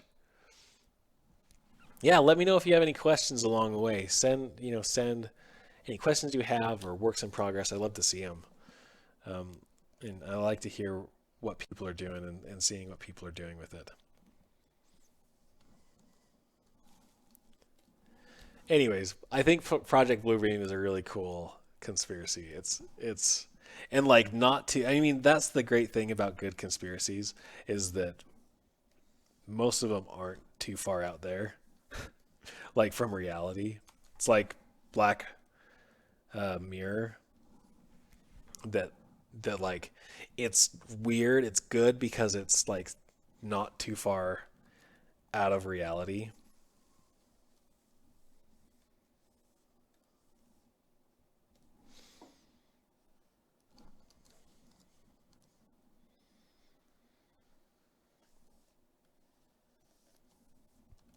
Anyways, I guess I should get back to sculpting.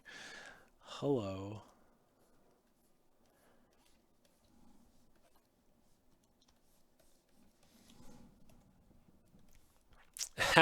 Just how far the rabbit hole have I gone down?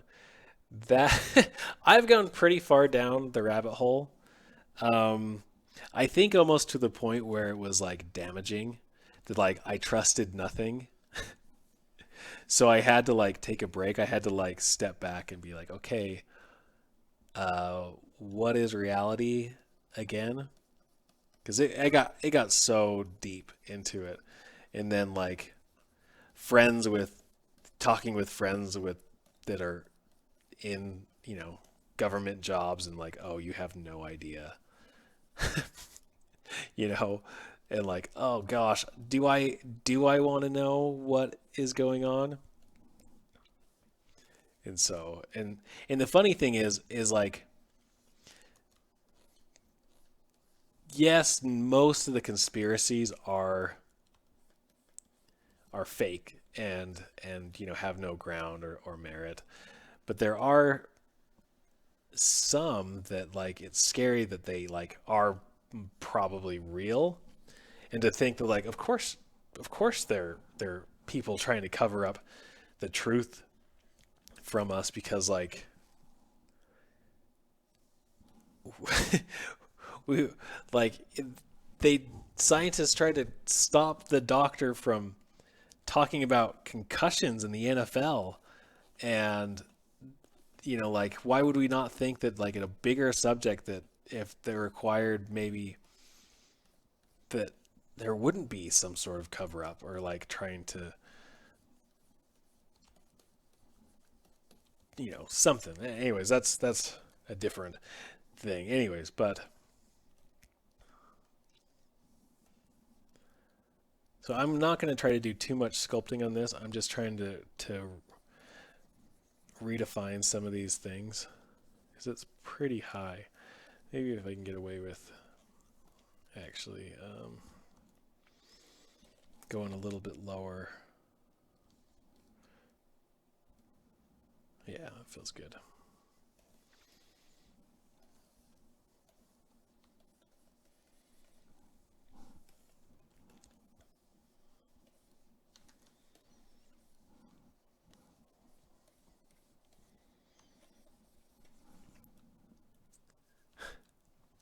Oh, did I miss Joe's question? I think I missed Joe's question.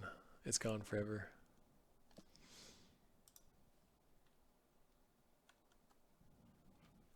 Joe's question's gone forever. I can't see it. It's just right there. Just little baby Joe.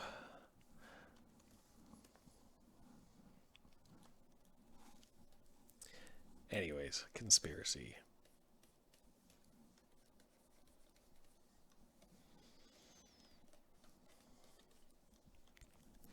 So yeah, so this pass is just like redefining features, trying to, if there's like any part that got horked or changed that just needs a little bit more detail, like that's what this is for. I'm going to change this because the expression is so extreme. I just, you know, the eyes have a cooler shape to them. They're not completely round. I'm just wanting to kind of get to this next step so I can start refining. So I'm just trying to smooth out all the quadratic parts.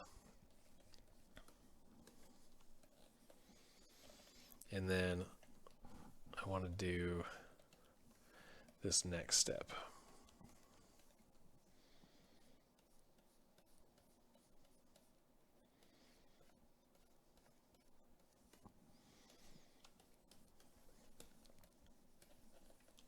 But I apologize. I am going really slow because I'm talking so much. But it's been fun. It's been fun. Stylized characters tend to have a dominant features. However, it's challenging to get the face to look like the reference. Oh, I lost it. I need to expand this thing. Let's see here. Let's go back to where the question was. I get it close, but it's obviously off, but I'm not certain why. Any recommendations? So the question is how to get it looking more like the reference. So the keys to getting it more looking like the reference is once I get to a better spot, I'll start lining it up and finding out the proportions this way. So obviously the nose is too big, the ears are maybe not right, the eyes are probably the starting point and what I want to start doing. I mean, a lot of it just comes with practice and like training your eye to read in 2D and translate in 3D. So that's it's a lot of practice, but it's also like you want to check as much as you can like over. But I don't want to make the changes at this point because I have the features there. I'm okay with not changing them right now, even though I know they're off. What I want to really do is just make sure I have all the features there that I want.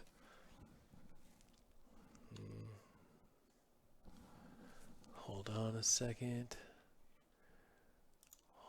Stay on target. Stay on target. I've got a reference that I made for myself and that I use. Doop.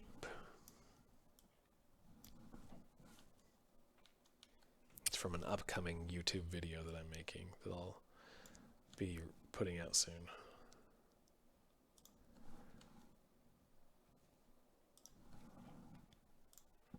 How can Can one be a senior artist epic and stream for ZBrush? Read about the forgotten truth and the new lies in the world. Have I ever used Shadowbox in ZBrush? I use Shadowbox. I mean, this is Shadowbox right here. I mean, isn't that what Shadowbox is? Oh, Shadowbox. Yes, I use Shadowbox all the time. Sorry, I was thinking of something else. This is the thingy. I can't remember what this is called. Lightbox. I use Lightbox all the time. But Shadowbox, yeah, I use it all the time to block in hard surface stuff or other things. Not for organic things. Mainly like I'll block in guns or anything like that, and then ZRemesh it and then use ZModeler brush and fix it from there.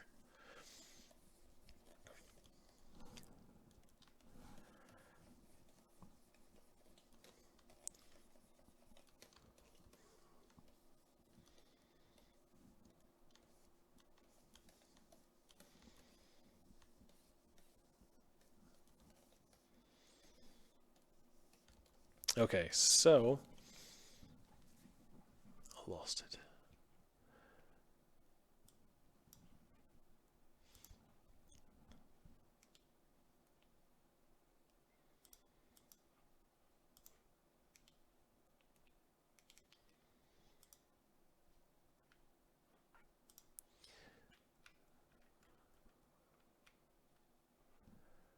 Oh my goodness, hold on a second. I don't know how I did this. Okay. Okay, so what I'm going to be doing now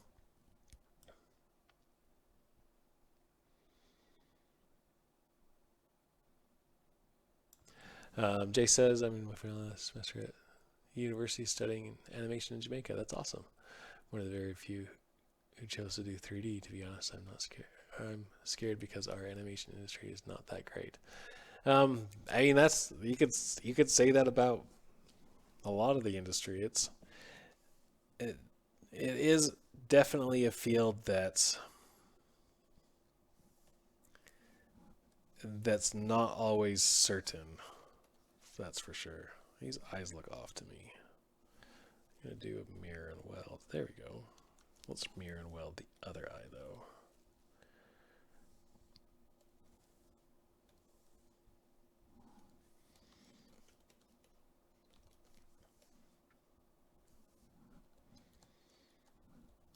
But the thing is it is an awesome career, and the hard time or the good times have definitely outweighed the hard times for me, which makes it all worth it and fun and exciting and challenging and so anyway, so what I'm going to do next, this is how I prepare my ZRemesh stuff, is I want to draw out the topology that I want, and I'm going to change this so you can see it a little bit better. Okay, so what I want to do, let's divide this up once, is first I'm going to do a line, and what I want to do is I'm just kind of tracing out where I want my topology to follow.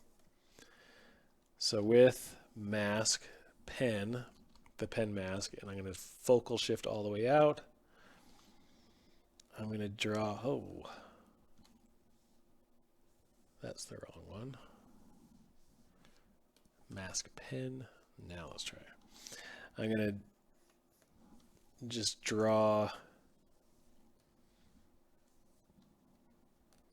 my guides. So the first one, and I want to turn off back face masking for this so it's not getting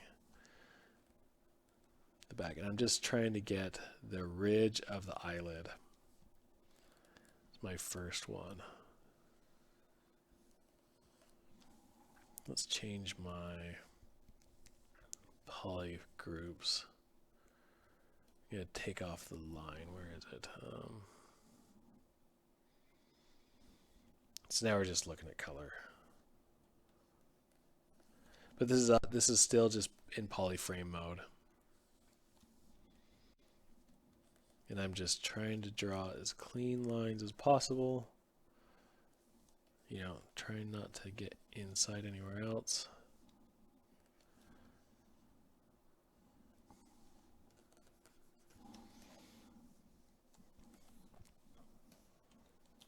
Okay, and once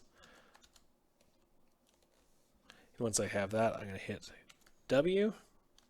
Let's try that again. Control W. And you see it makes that polygroup out of that. So now I'm going to, let's change this to my select rectangle.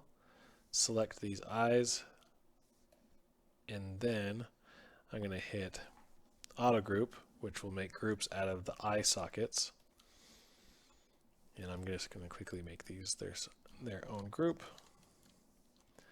And then just select this the current. And now I'm going to make another mask around the eyes, just like another circle following where the eyelid breaks would be. I don't know what's more fun, watching ZBrush and me talking about making polygroups, or me talking about conspiracies. I like conspiracies. Polygroups are good too. I like polygroups. I'm a big fan of polygroups.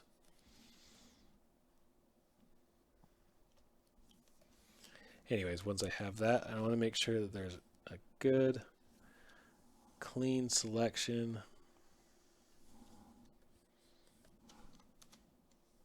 Do that, make sure that there's no, a little bit right there that's not masked, so it didn't make it part of its polygroup. Here we go.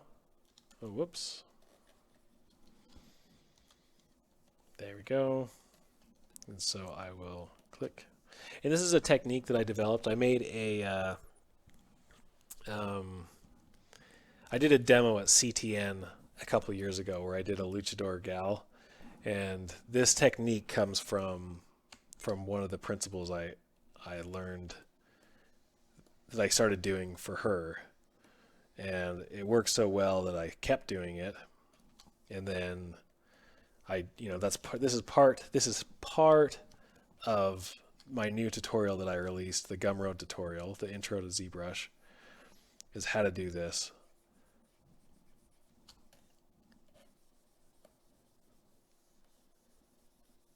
And because ZBrush 2019 came out and they did a big revamp to the Z remesher, because ZBrush is awesome, that it works a million times better and it comes out with really, really clean topology.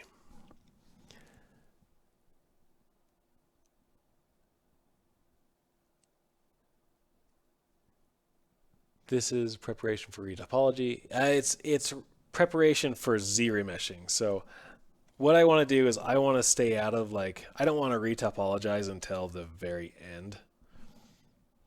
So I'm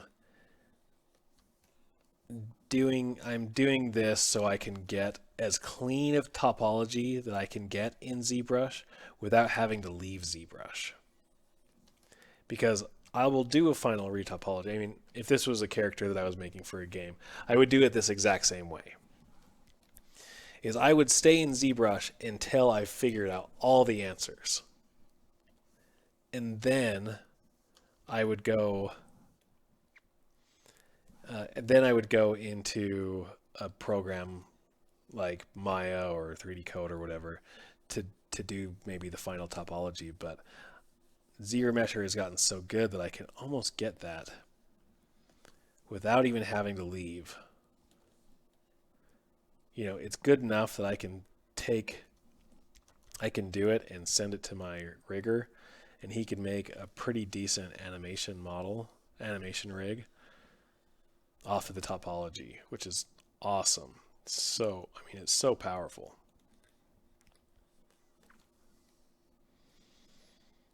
So I'm doing another loop just inside the lips, then hiding it, and I'm going to do another auto group. I'm going to hide like all the groups so you can kind of see. auto group. It'll make a nice mouth bag in there. And then I'm going to do hide the mouth bag. I'm going to do another loop just around the lips.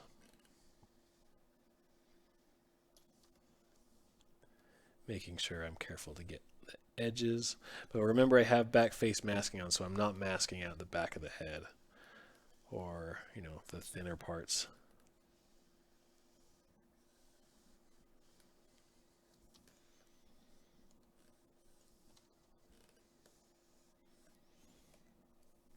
And this guy's got really thin lips, so this group might be a little small, but I'm going to just plunge it up just a little, just plunge it, you know, just a little plunge. Have I used TopoGun? Oh yeah, I used to use TopoGun like exclusively for my retopologizing. I do not anymore. Mainly because TopoGun, I feel like, has stopped developing for TopoGun. And I use it still to bake maps, like AO maps. It does a beautiful job. I like baking AO maps. I think it does probably a better job than Marmoset does. And then, so I used to use it. I mean, I still use it, but I don't use it like I did when I would use it to retopologize. I use 3D Coat. Or I'll do a lot of like the little accessory retopologizing with ZBrush with their retopo brush.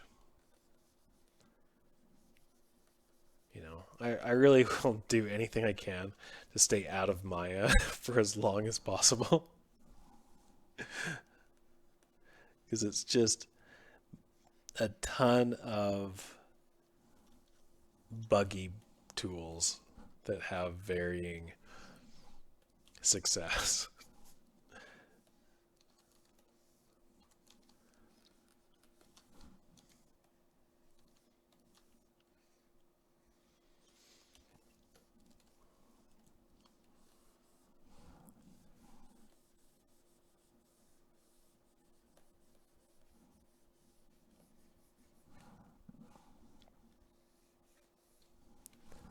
So anyways, all this is just trying to dictate how ZRemesher will work, how it will read the edge flow. See, and he just looks really cool. I mean, he looks really happy, if anything else. And this theory of like these types of edge flows that I'm making, this all comes from the rigger that I believe he worked at Pixar or works at Pixar, the hippiedrome.com.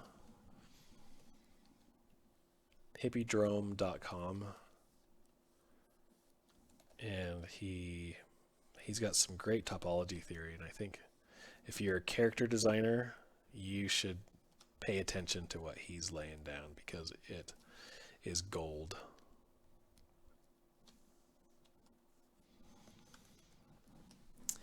Maya seems a bit overwhelming to start out compared to ZBrush. Yeah, definitely. I mean, it's definitely, especially like it's not artist friendly at all. So if you want to feel comfortable, I mean, ZBrush, you're not going to feel extremely comfortable right away, but it will feel more natural once you start getting in, once you get into it. Okay, and the last bit is just this. I'm going to do a slice. I'm going to try to slice it right in the middle.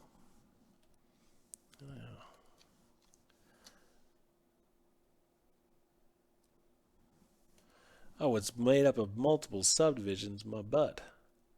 It is. Apologies.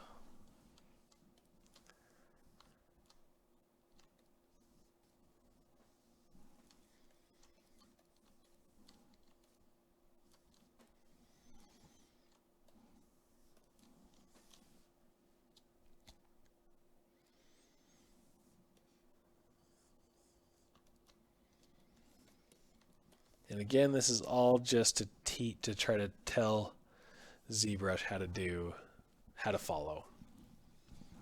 Hi, Alley Loops. Victor, how's it going? What's a good program to do retopology? I mainly use 3D Coat for retopologizing, or ZBrush. I don't use Maya. Let's see here. Okay, so now I'm going to go to my Geometry tab in my ZRemesher, and I'm going to do Keep Groups. Oh, and I want to duplicate this because I'm going to project the details on. So, but you can see, I want to make sure I didn't lose that. Okay. And sometimes I will do one of these too, like polish by features, to just smooth out the lines a little bit more.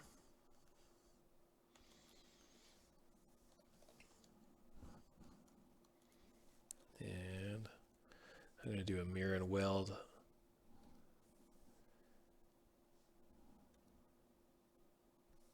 Just to clean up some topology. Okay, now to my ZRemesher. So I go to ZRemesher. I choose Keep Groups. My target's probably going to be around 9 or 10. And then I'm going to take this Smooth Groups, and this is important, probably around like 4.4. And this is just telling like how much it's going to move. Hey, Sergey, yes, how's it going, buddy? I didn't see what your comment was, but I saw your name.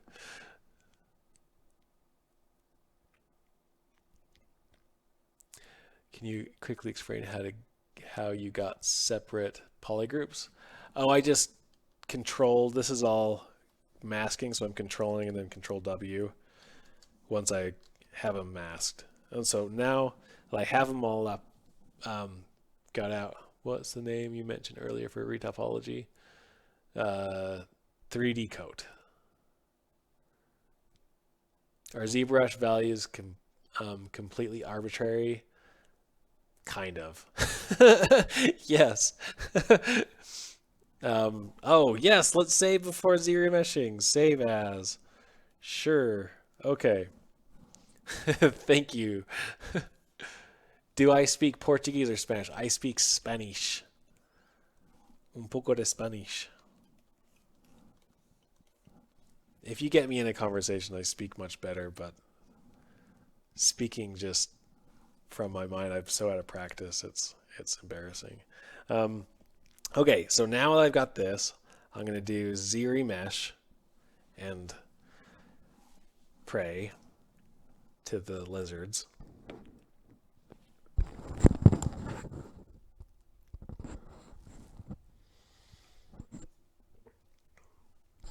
And because this is so high, like it's, 2 million, it takes a little bit longer to calculate. But theoretically, it should do a pretty darn good job there. Oh, the name of the Pixar guy so that's Hippie Drome. I'm going to put it in the comments. HippieDrome.com. That's the guy there. Awesome stuff. Awesome. Hey, German David. Look at my topology now. Okay, so let's turn back on the wireframe. Line. So look at this pretty topology. So it's got these great lines around the mouth. I mean, the only part that's probably a little wonky is just this. And I could probably just, I could probably work with this just fine. Because this is just kind of a rushy sculpt, I would do it. But the big parts are like, look at the loops around the eyelids. And I can fix this little wonkiness. But that was just because my sculpt was lacking. But it keeps, it's almost like I'm looking, this is nearly animatable. It's so good. Like, I could probably take this into Go Z and fix a few things, like, and I will do like a couple things I can fix with my ZBrush like this. That is a no bueno to me. So I'll just stitch these 2 points together because I'd rather have a star there than not a star.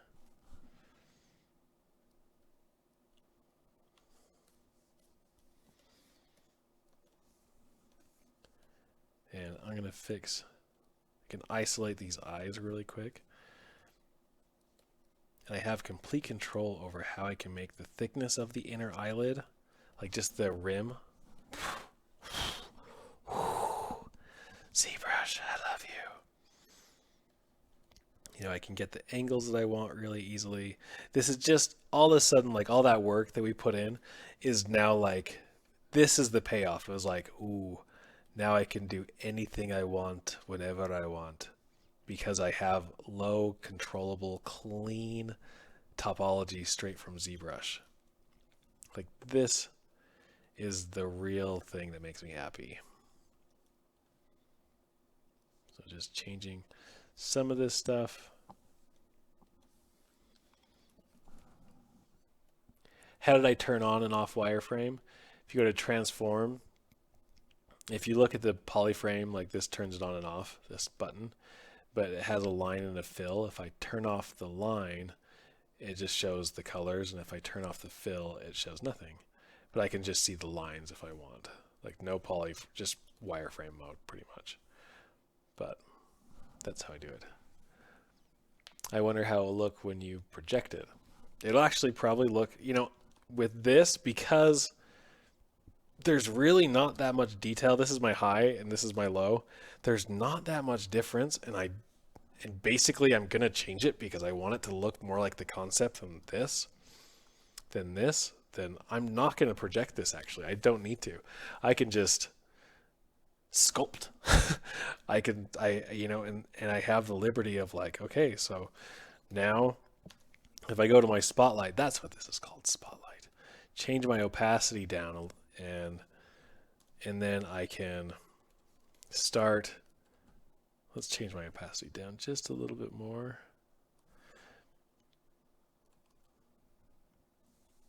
And then in my ZBrush, I can start matching, like let's go from the eye. Let's say that's the spot. Actually, let's go from the head. And then this is what I like to do is once I kind of line it up, I'll go to my Z-app link and I'll do, say this is my front. And now I'm going to make that a hotkey. So I'm going to do Control Alt and tap on this front. And then I'm going to hit 1. And now, oh, I already have that as a hotkey. Maybe I'll hit L2. So I'll do Control Alt and then 2. That's already a hotkey 2. I wonder what that is.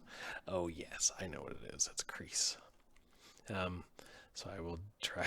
Whoops. Let's do Control Alt front and hit 3. 3 is another one. Okay. Well, let's see. Maybe Alt 1. I'll just do Alt 1. Alt 1. So now, if I move this out and I want to check the proportions, I can do Alt 1, and it will snap back over to where that is.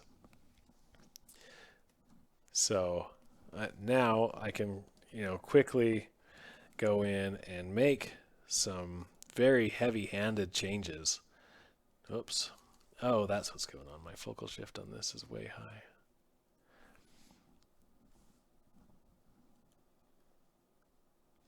But I can start, blocking this shape out just a little bit better. See some of the things. Get, the nose is probably, with this scale is probably right, but now my head's maybe just a little too wide.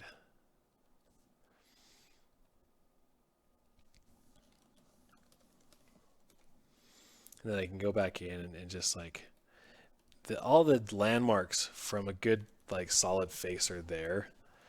It's just about Now it's just about like refining.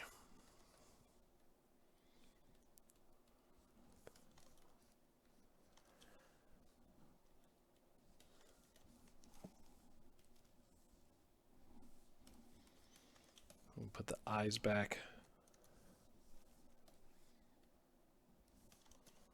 And because the eyes are actually a little stretched, I'm going to stretch those just a little bit.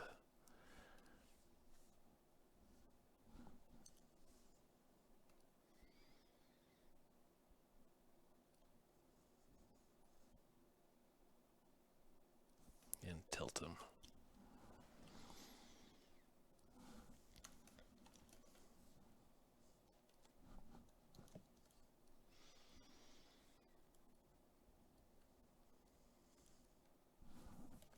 Anyways, I really loved this workflow, and just like how clean you can get your topology with very little, without doing a whole lot. I mean, if I wasn't talking, I would have, that bust done in like 20 30 minutes. And then I would have this done and then just be worrying about getting like the final sculpt and the final proportions.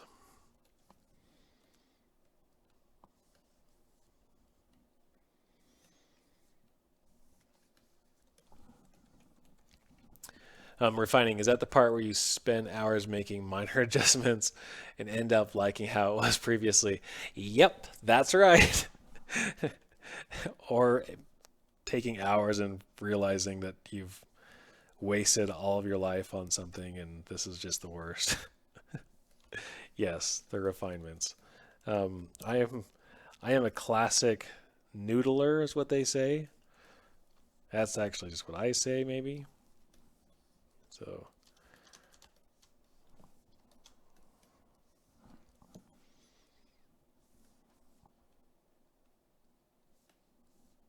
just giving a little bit more thickness to these little parts. But one day I'd like to do the sculpt off thing again, because my last time I was on, I did such a bad job. Like, I just bombed so hard. It was horrible. It was like, it's hard to look at like my speed sculpt results from the ZBrush Summit sculpt off years ago. It was so bad, and it's laughable how bad it is. But anyways, I don't know what I'm talking about. Anyway, we'll just forget about it. It just didn't happen. It did. Oh my goodness.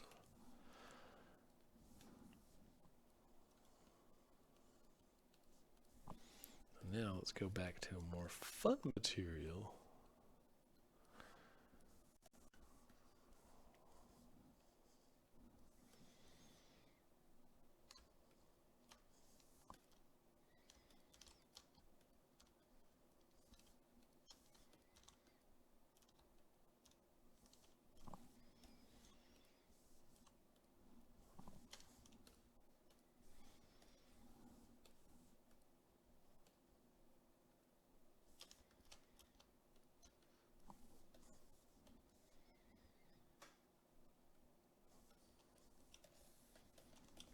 And actually, like, I probably won't subdivide up for a very long time as I'm working out getting the proportions where I want them.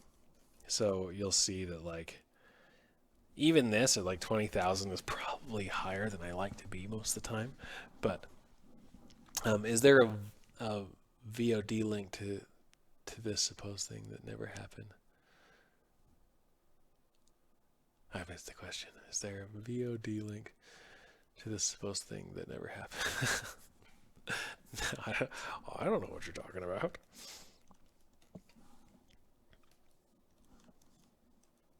Oh, and I didn't even.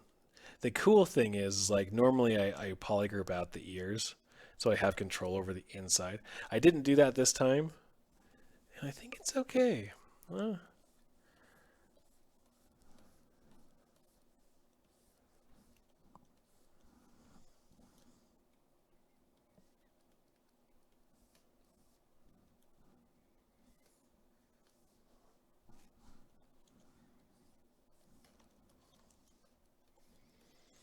So now is going to be the tricky part. Is I'm going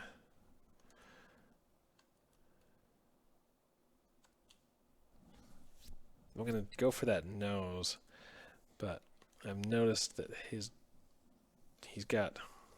nose is probably the right size, but his jaw needs to come down. So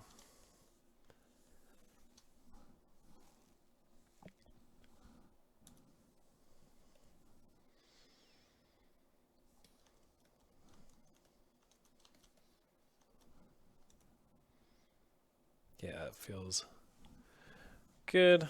Okay.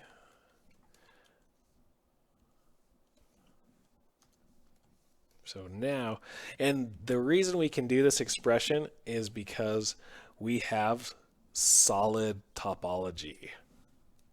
Well, mostly solid. It could be a little bit better, but the loops around the mouth and the nose and the cheek and the jaw work so well, I'm gonna cry. They do. They just work really well. Oh, I missed what Ellie Lives is saying. Okay. I found an old 3D magazine in the shed at the top end of 15 years ago. It looks pretty darn shoddy today. Yes, I would imagine. Perhaps it was that particular magazine. I like 3D magazine. I used to have a subscription back in the day. I just finished. How would you say a sculpt, like, if finished, how would you say a sculpt like this is worth? Oh, like, depends on how much you're. I don't know. That's like it's a freelance question because I don't do freelance. So I don't know. That's a tougher question to answer. So I just don't price things. Oh, before I do this, I do want to separate. Here, let's go back. I want to make sure whatever I do, I have control.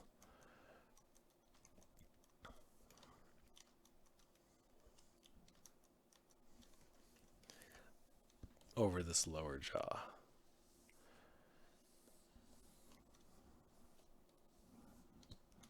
And I can just make it its own polygroup.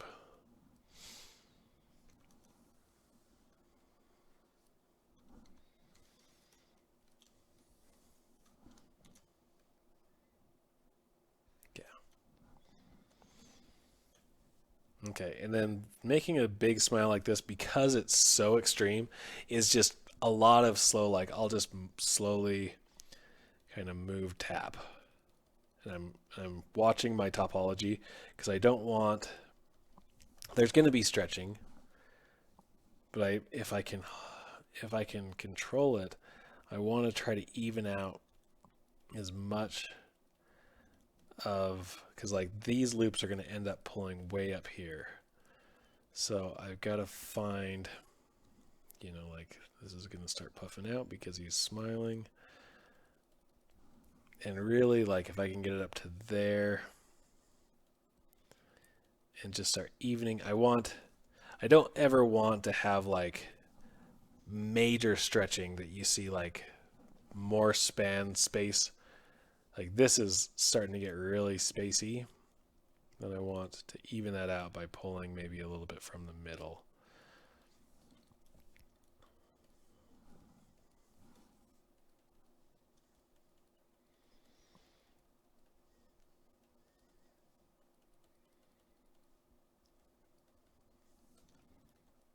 And you see how these loops are starting to get squished, and that's okay. Getting squished is fine. And, when you smile, it kind of pulls into the mouth. So I'm making sure that it's not just in the front, it's actually like maybe pulling into the cheeks. So I'm doing a few things.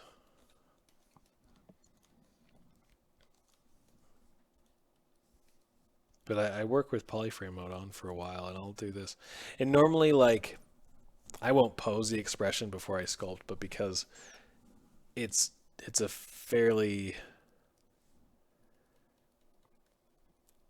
it's a fairly symmetrical pose. Let's get this out. This maybe needs to come up. Just tap smoothing.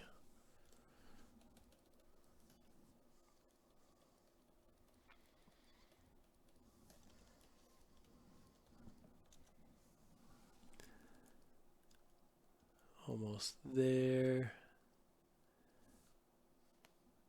And done. Okay.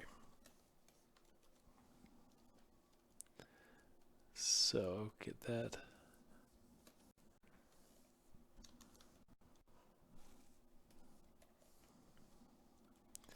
And then just try to, there's going to be a little bit of a mess in there.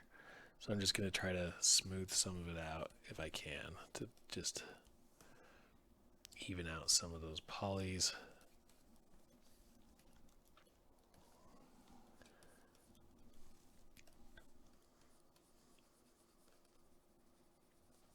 Because there's a lot of stretching going on, and I'm just trying to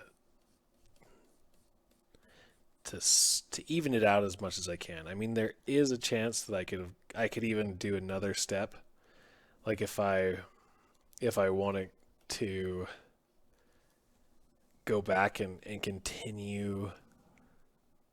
I could Z-remesh this again after I get this expression. It's probably good. Do I ever use layers and export them as my blend shapes?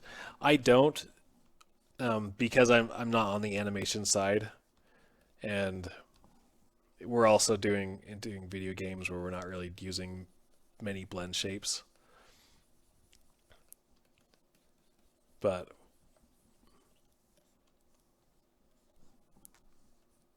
I think they're cool.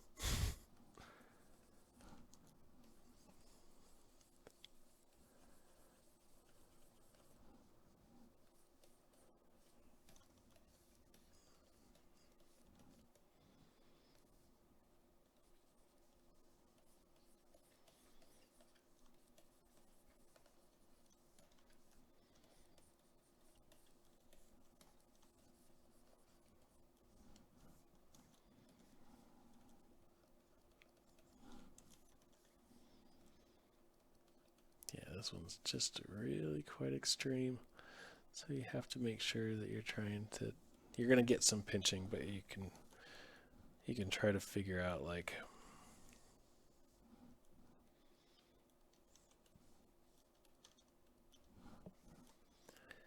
how to negate some of it.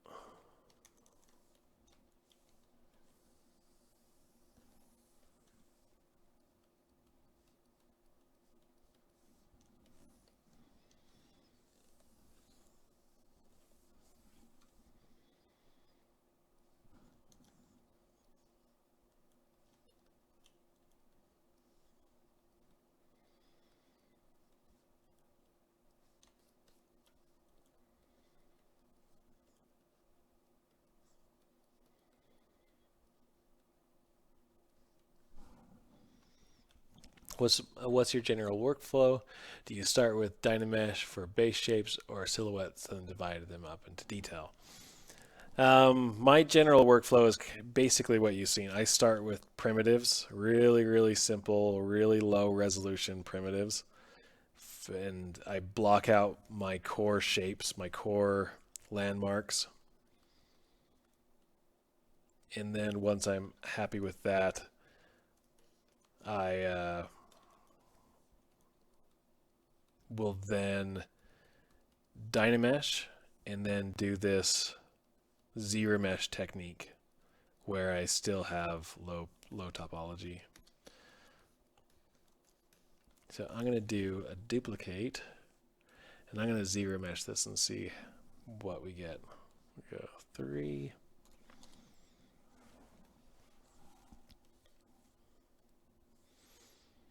And just keep the same settings and see how it does. This is probably not going to have the same outcome because I lost some of my topology. See, like it's kind of getting a little horky in there. But not bad.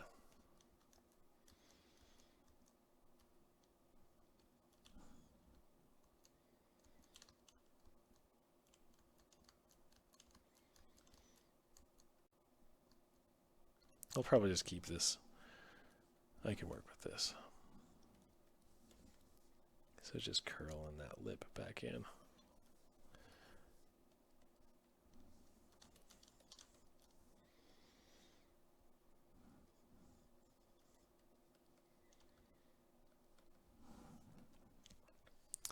Oh man, I think you're dead or something, but finally you're back. Hey, thank you so much. What? Yeah, but to answer your question, I am mainly just worrying about silhouette. I'm worrying about the shape language that I'm doing. I'm worrying about landmarks and things that will. That needs to come up quite a bit. And landmarks and things that will help the audience feel connected to it.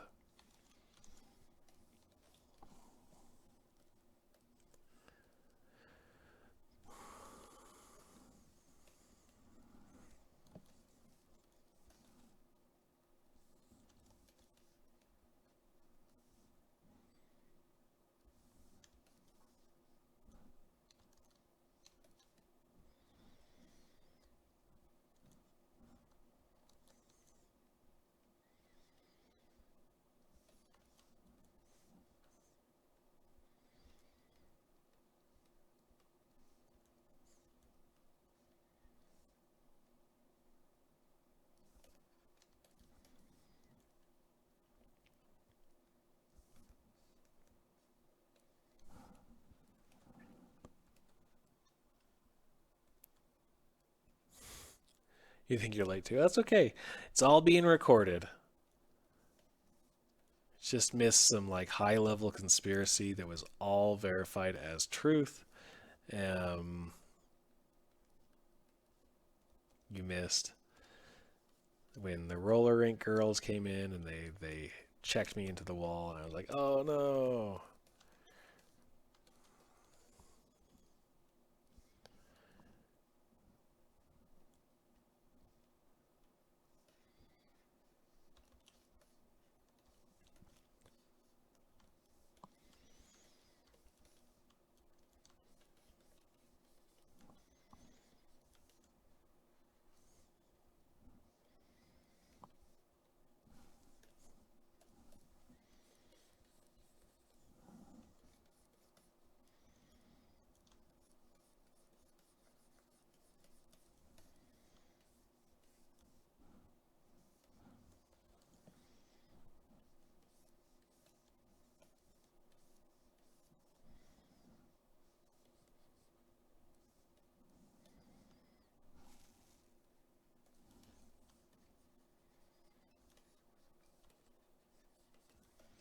Anyways, this has been fun tonight. I hope everyone's had fun.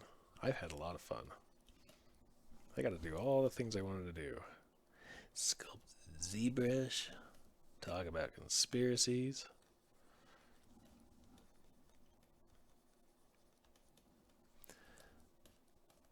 I'm going to figure out the schedule, so I will be back more often, but maybe not as often as before, but still.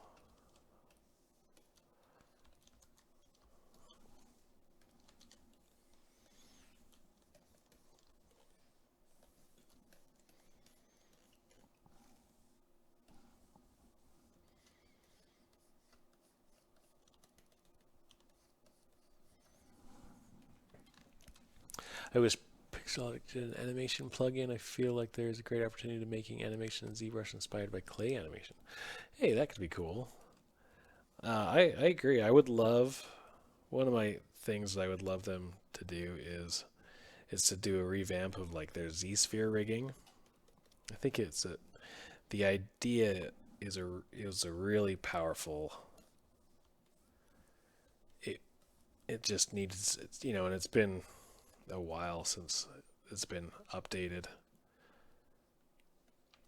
to like, so if you want to do quick poses, I don't know if anyone's even heard of like the Z-sphere rigging. Something that I used all the time, but I haven't used it in a long time because it just wasn't quite what it needed to be useful. But I'd love for that to come back, and if they could do another version of that like they did with the Z-remesher. Oof.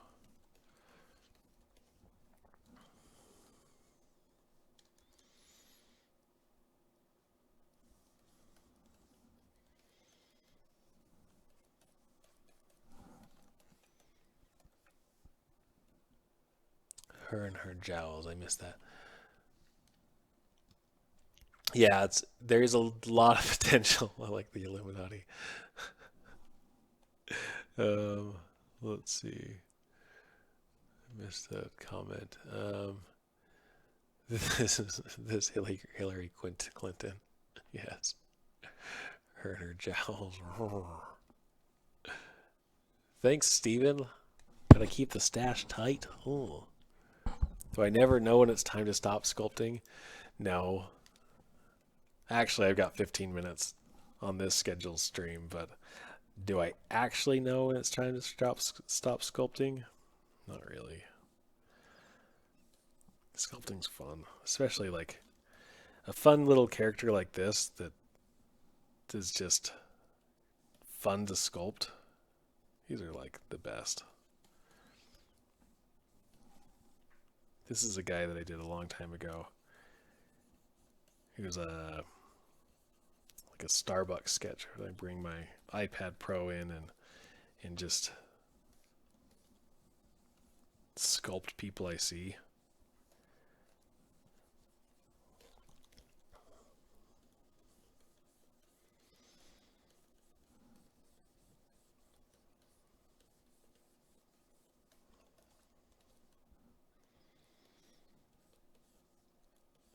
This was not one of the guys I saw, by the way. I guess I gotta clarify that.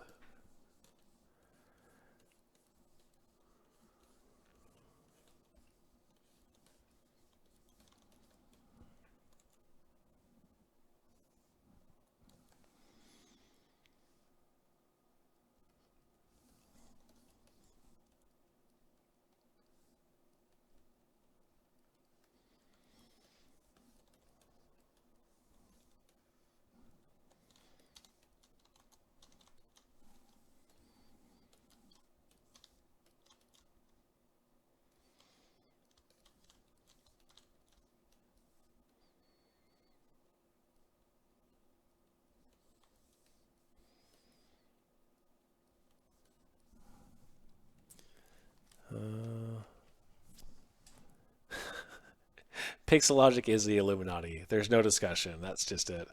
Do you really see someone wearing that hat? I love pie. Yes, I would wear the hat that says I love pie. In the multiverse, he never stops sculpting. Pixar keeps him here against his will. I mean, would not step too hard on the toes of Autodesk. A more natural, fast animation workflow would be neat still. Still need Maya Blender for integrating in scenes. Yeah, I don't, unfortunately, like I don't ever see. Maya has got such a grasp on the animation side of things that like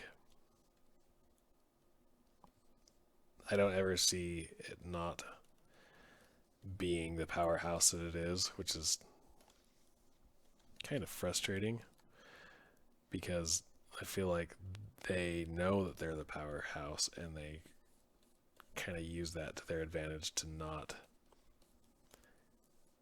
make their software better.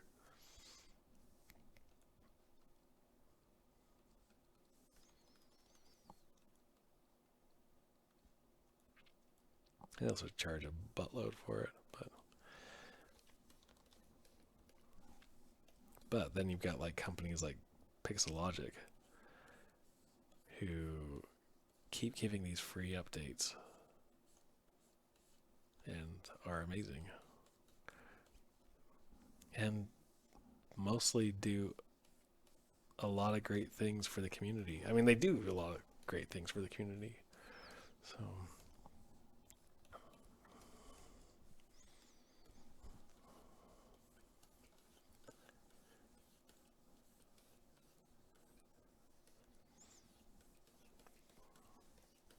just kind of like blocking in where the rolls would go.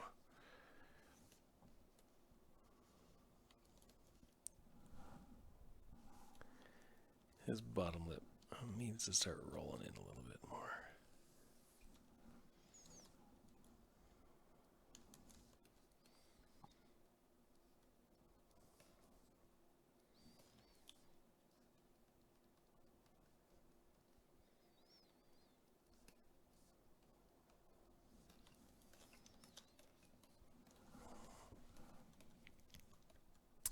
Do you set hotkeys for your brushes? How do you switch between them so fast? Yeah, I am I recommend hotkeys. Actually, if you get any of my tutorials, or I guess it would probably be my last 3 tutorials that I did.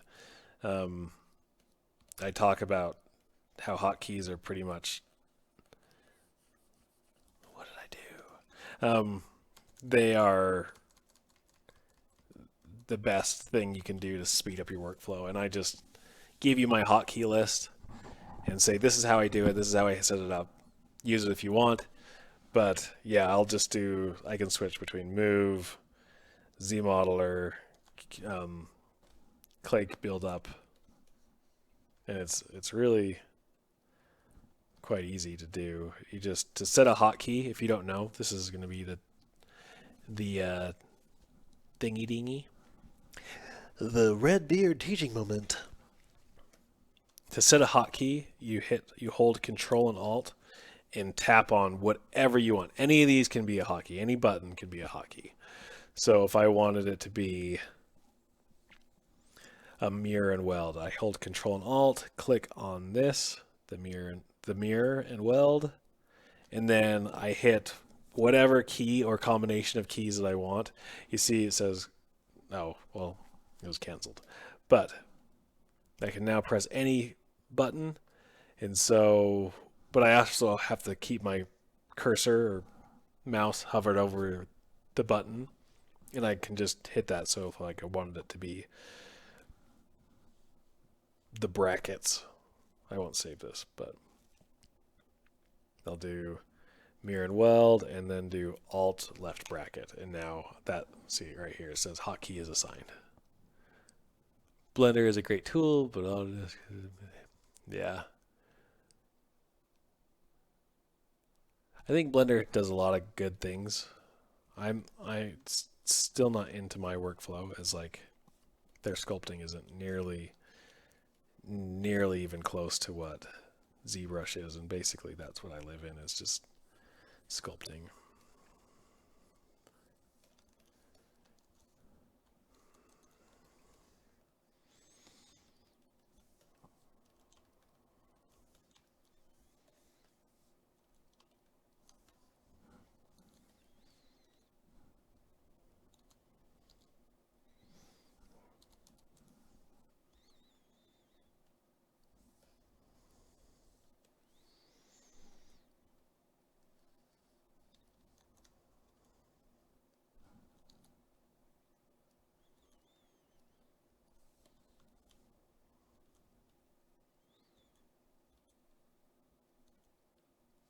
Sorry that it's been so quiet. My music just never got little. I just saw a notice on the thing that says that they're having some difficulties with the site that does the music that I normally stream from.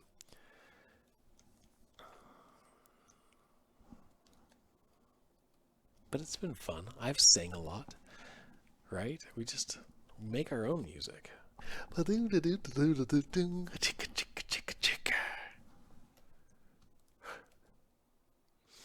Hey Jimmy, how's it going? Yeah, this is my design. Weird. If you guys don't know Jimmy, he is an amazing artist. He's got some of the greatest stylized characters out there right now. And he keeps dropping these awesome characters. So go check him out. He's awesome.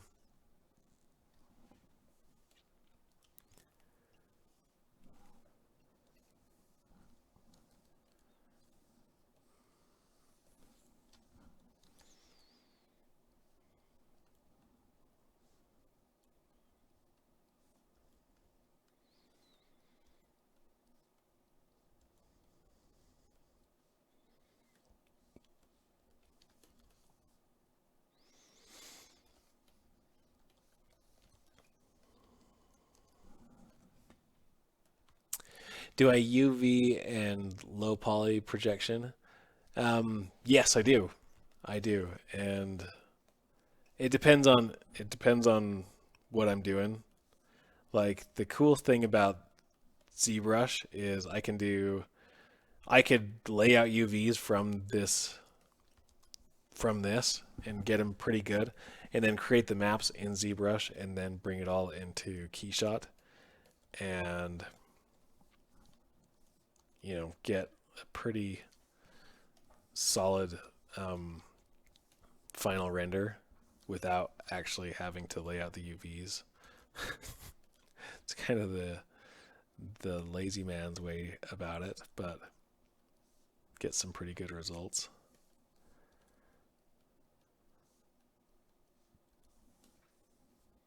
But it depends on the project. Like if I'm going if this is like something that needs to be rendered in Unreal, I would go through the whole process of retopologizing it properly, laying out the UVs, creating all the different maps.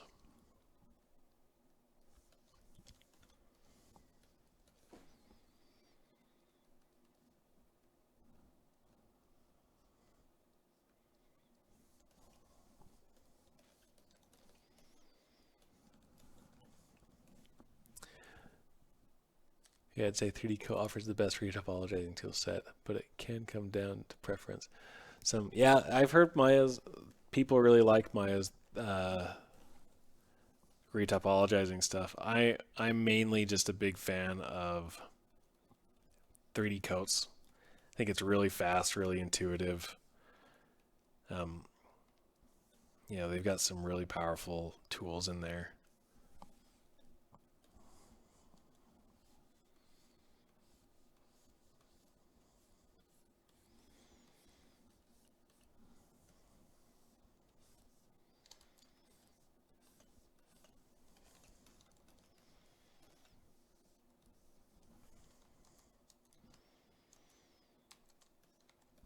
Let's just give this guy some painted pupils real quick, just to give him a little bit of love. A little bit of love.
He's got eyeballs. Do I ever lock the camera that fits your 2D design? And yes, I do. Look, and I've hotkeyed it, Jimmy. So yeah, I check for the proportions all the time by just doing that. I lock with the what is the Z app link properties. So I'll make a hotkey out of this and I'll just snap it in and just bring it off. Like obviously I'm not worrying too much about the actual, because my proportion, my 3D drawing skills aren't great, so I have to fudge some things, but I will use it to like get the nose proportions, the mouth proportions,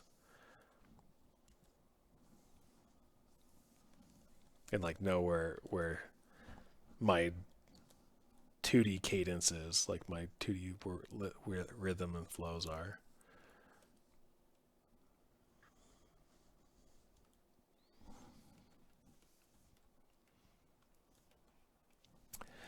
Just the fact that there is an open source option for active development is good for 3D. Yeah, 100%.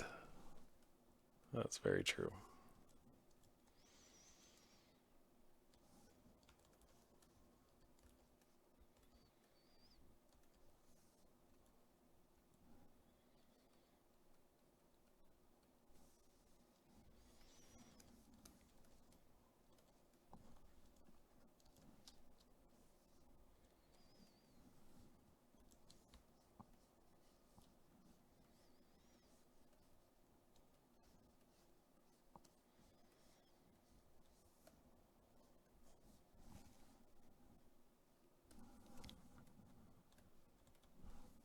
Oh, do you do the same?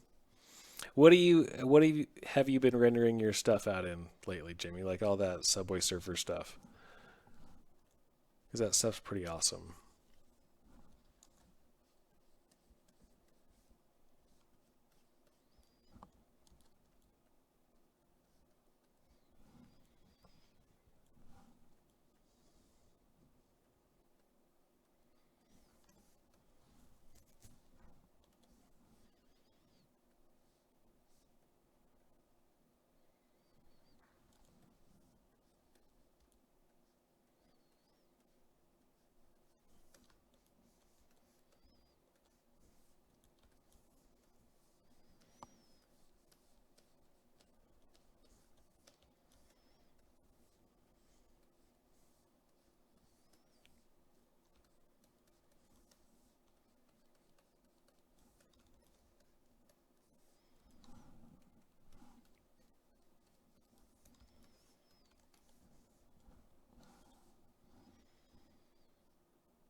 Oh my goodness, I'm supposed to be ending right now. Um, let's just throw in the little bottom teeth. Append. I'll just do this, and then we will actually change this to a cylinder. No, a cylinder. A cylinder. Squash it. And then ZBrush it. Oh, whoops.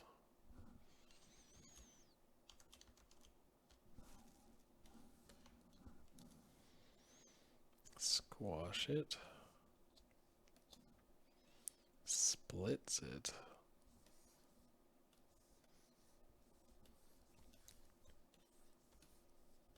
Put it in the oven and bake it.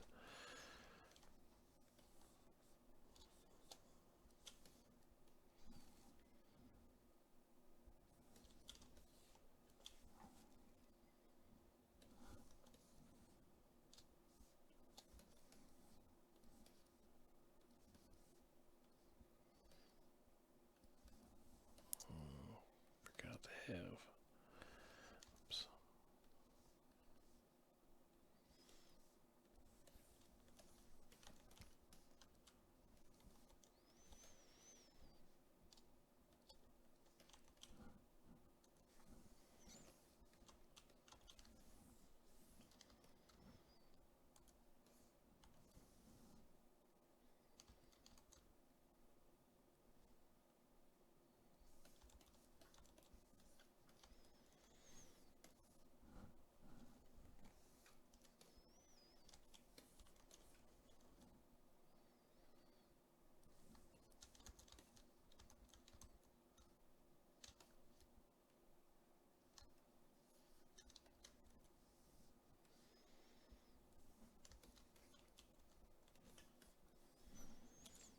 Look how anatomically correct those teeth are, huh?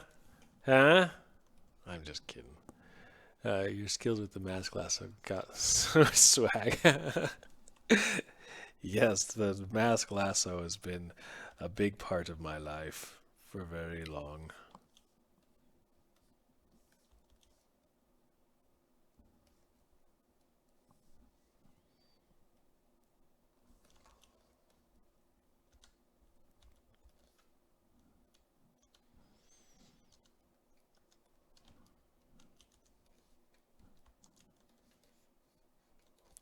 teeth. Now let's throw a quick tongue in there too.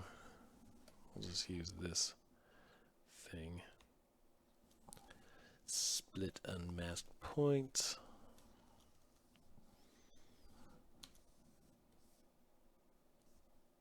Oh, look at tongue, just like that.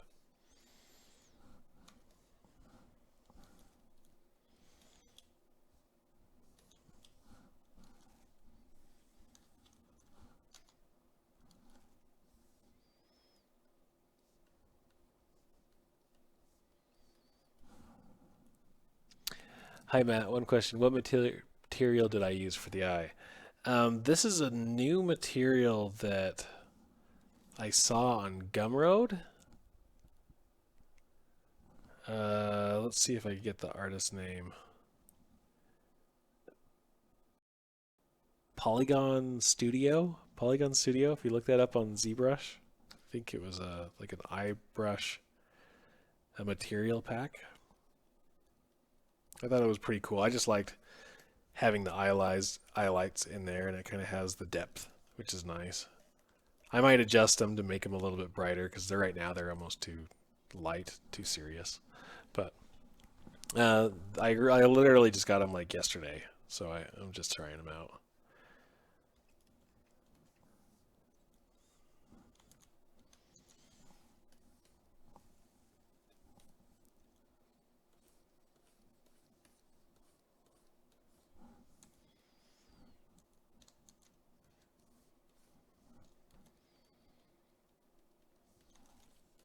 What a great tongue.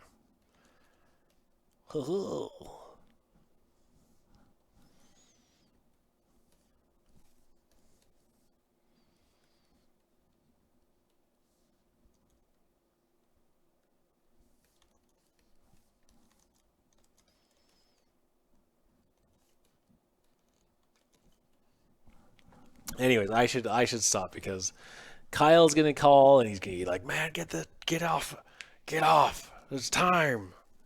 You're going over.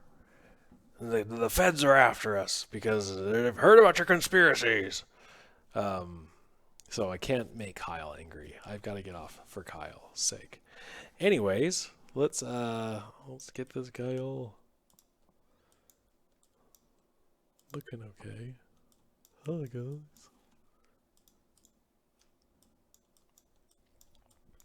Anyways, we'll end there for now. I'll keep this guy as my ZBrush thing, or maybe I'll just pose. I don't know.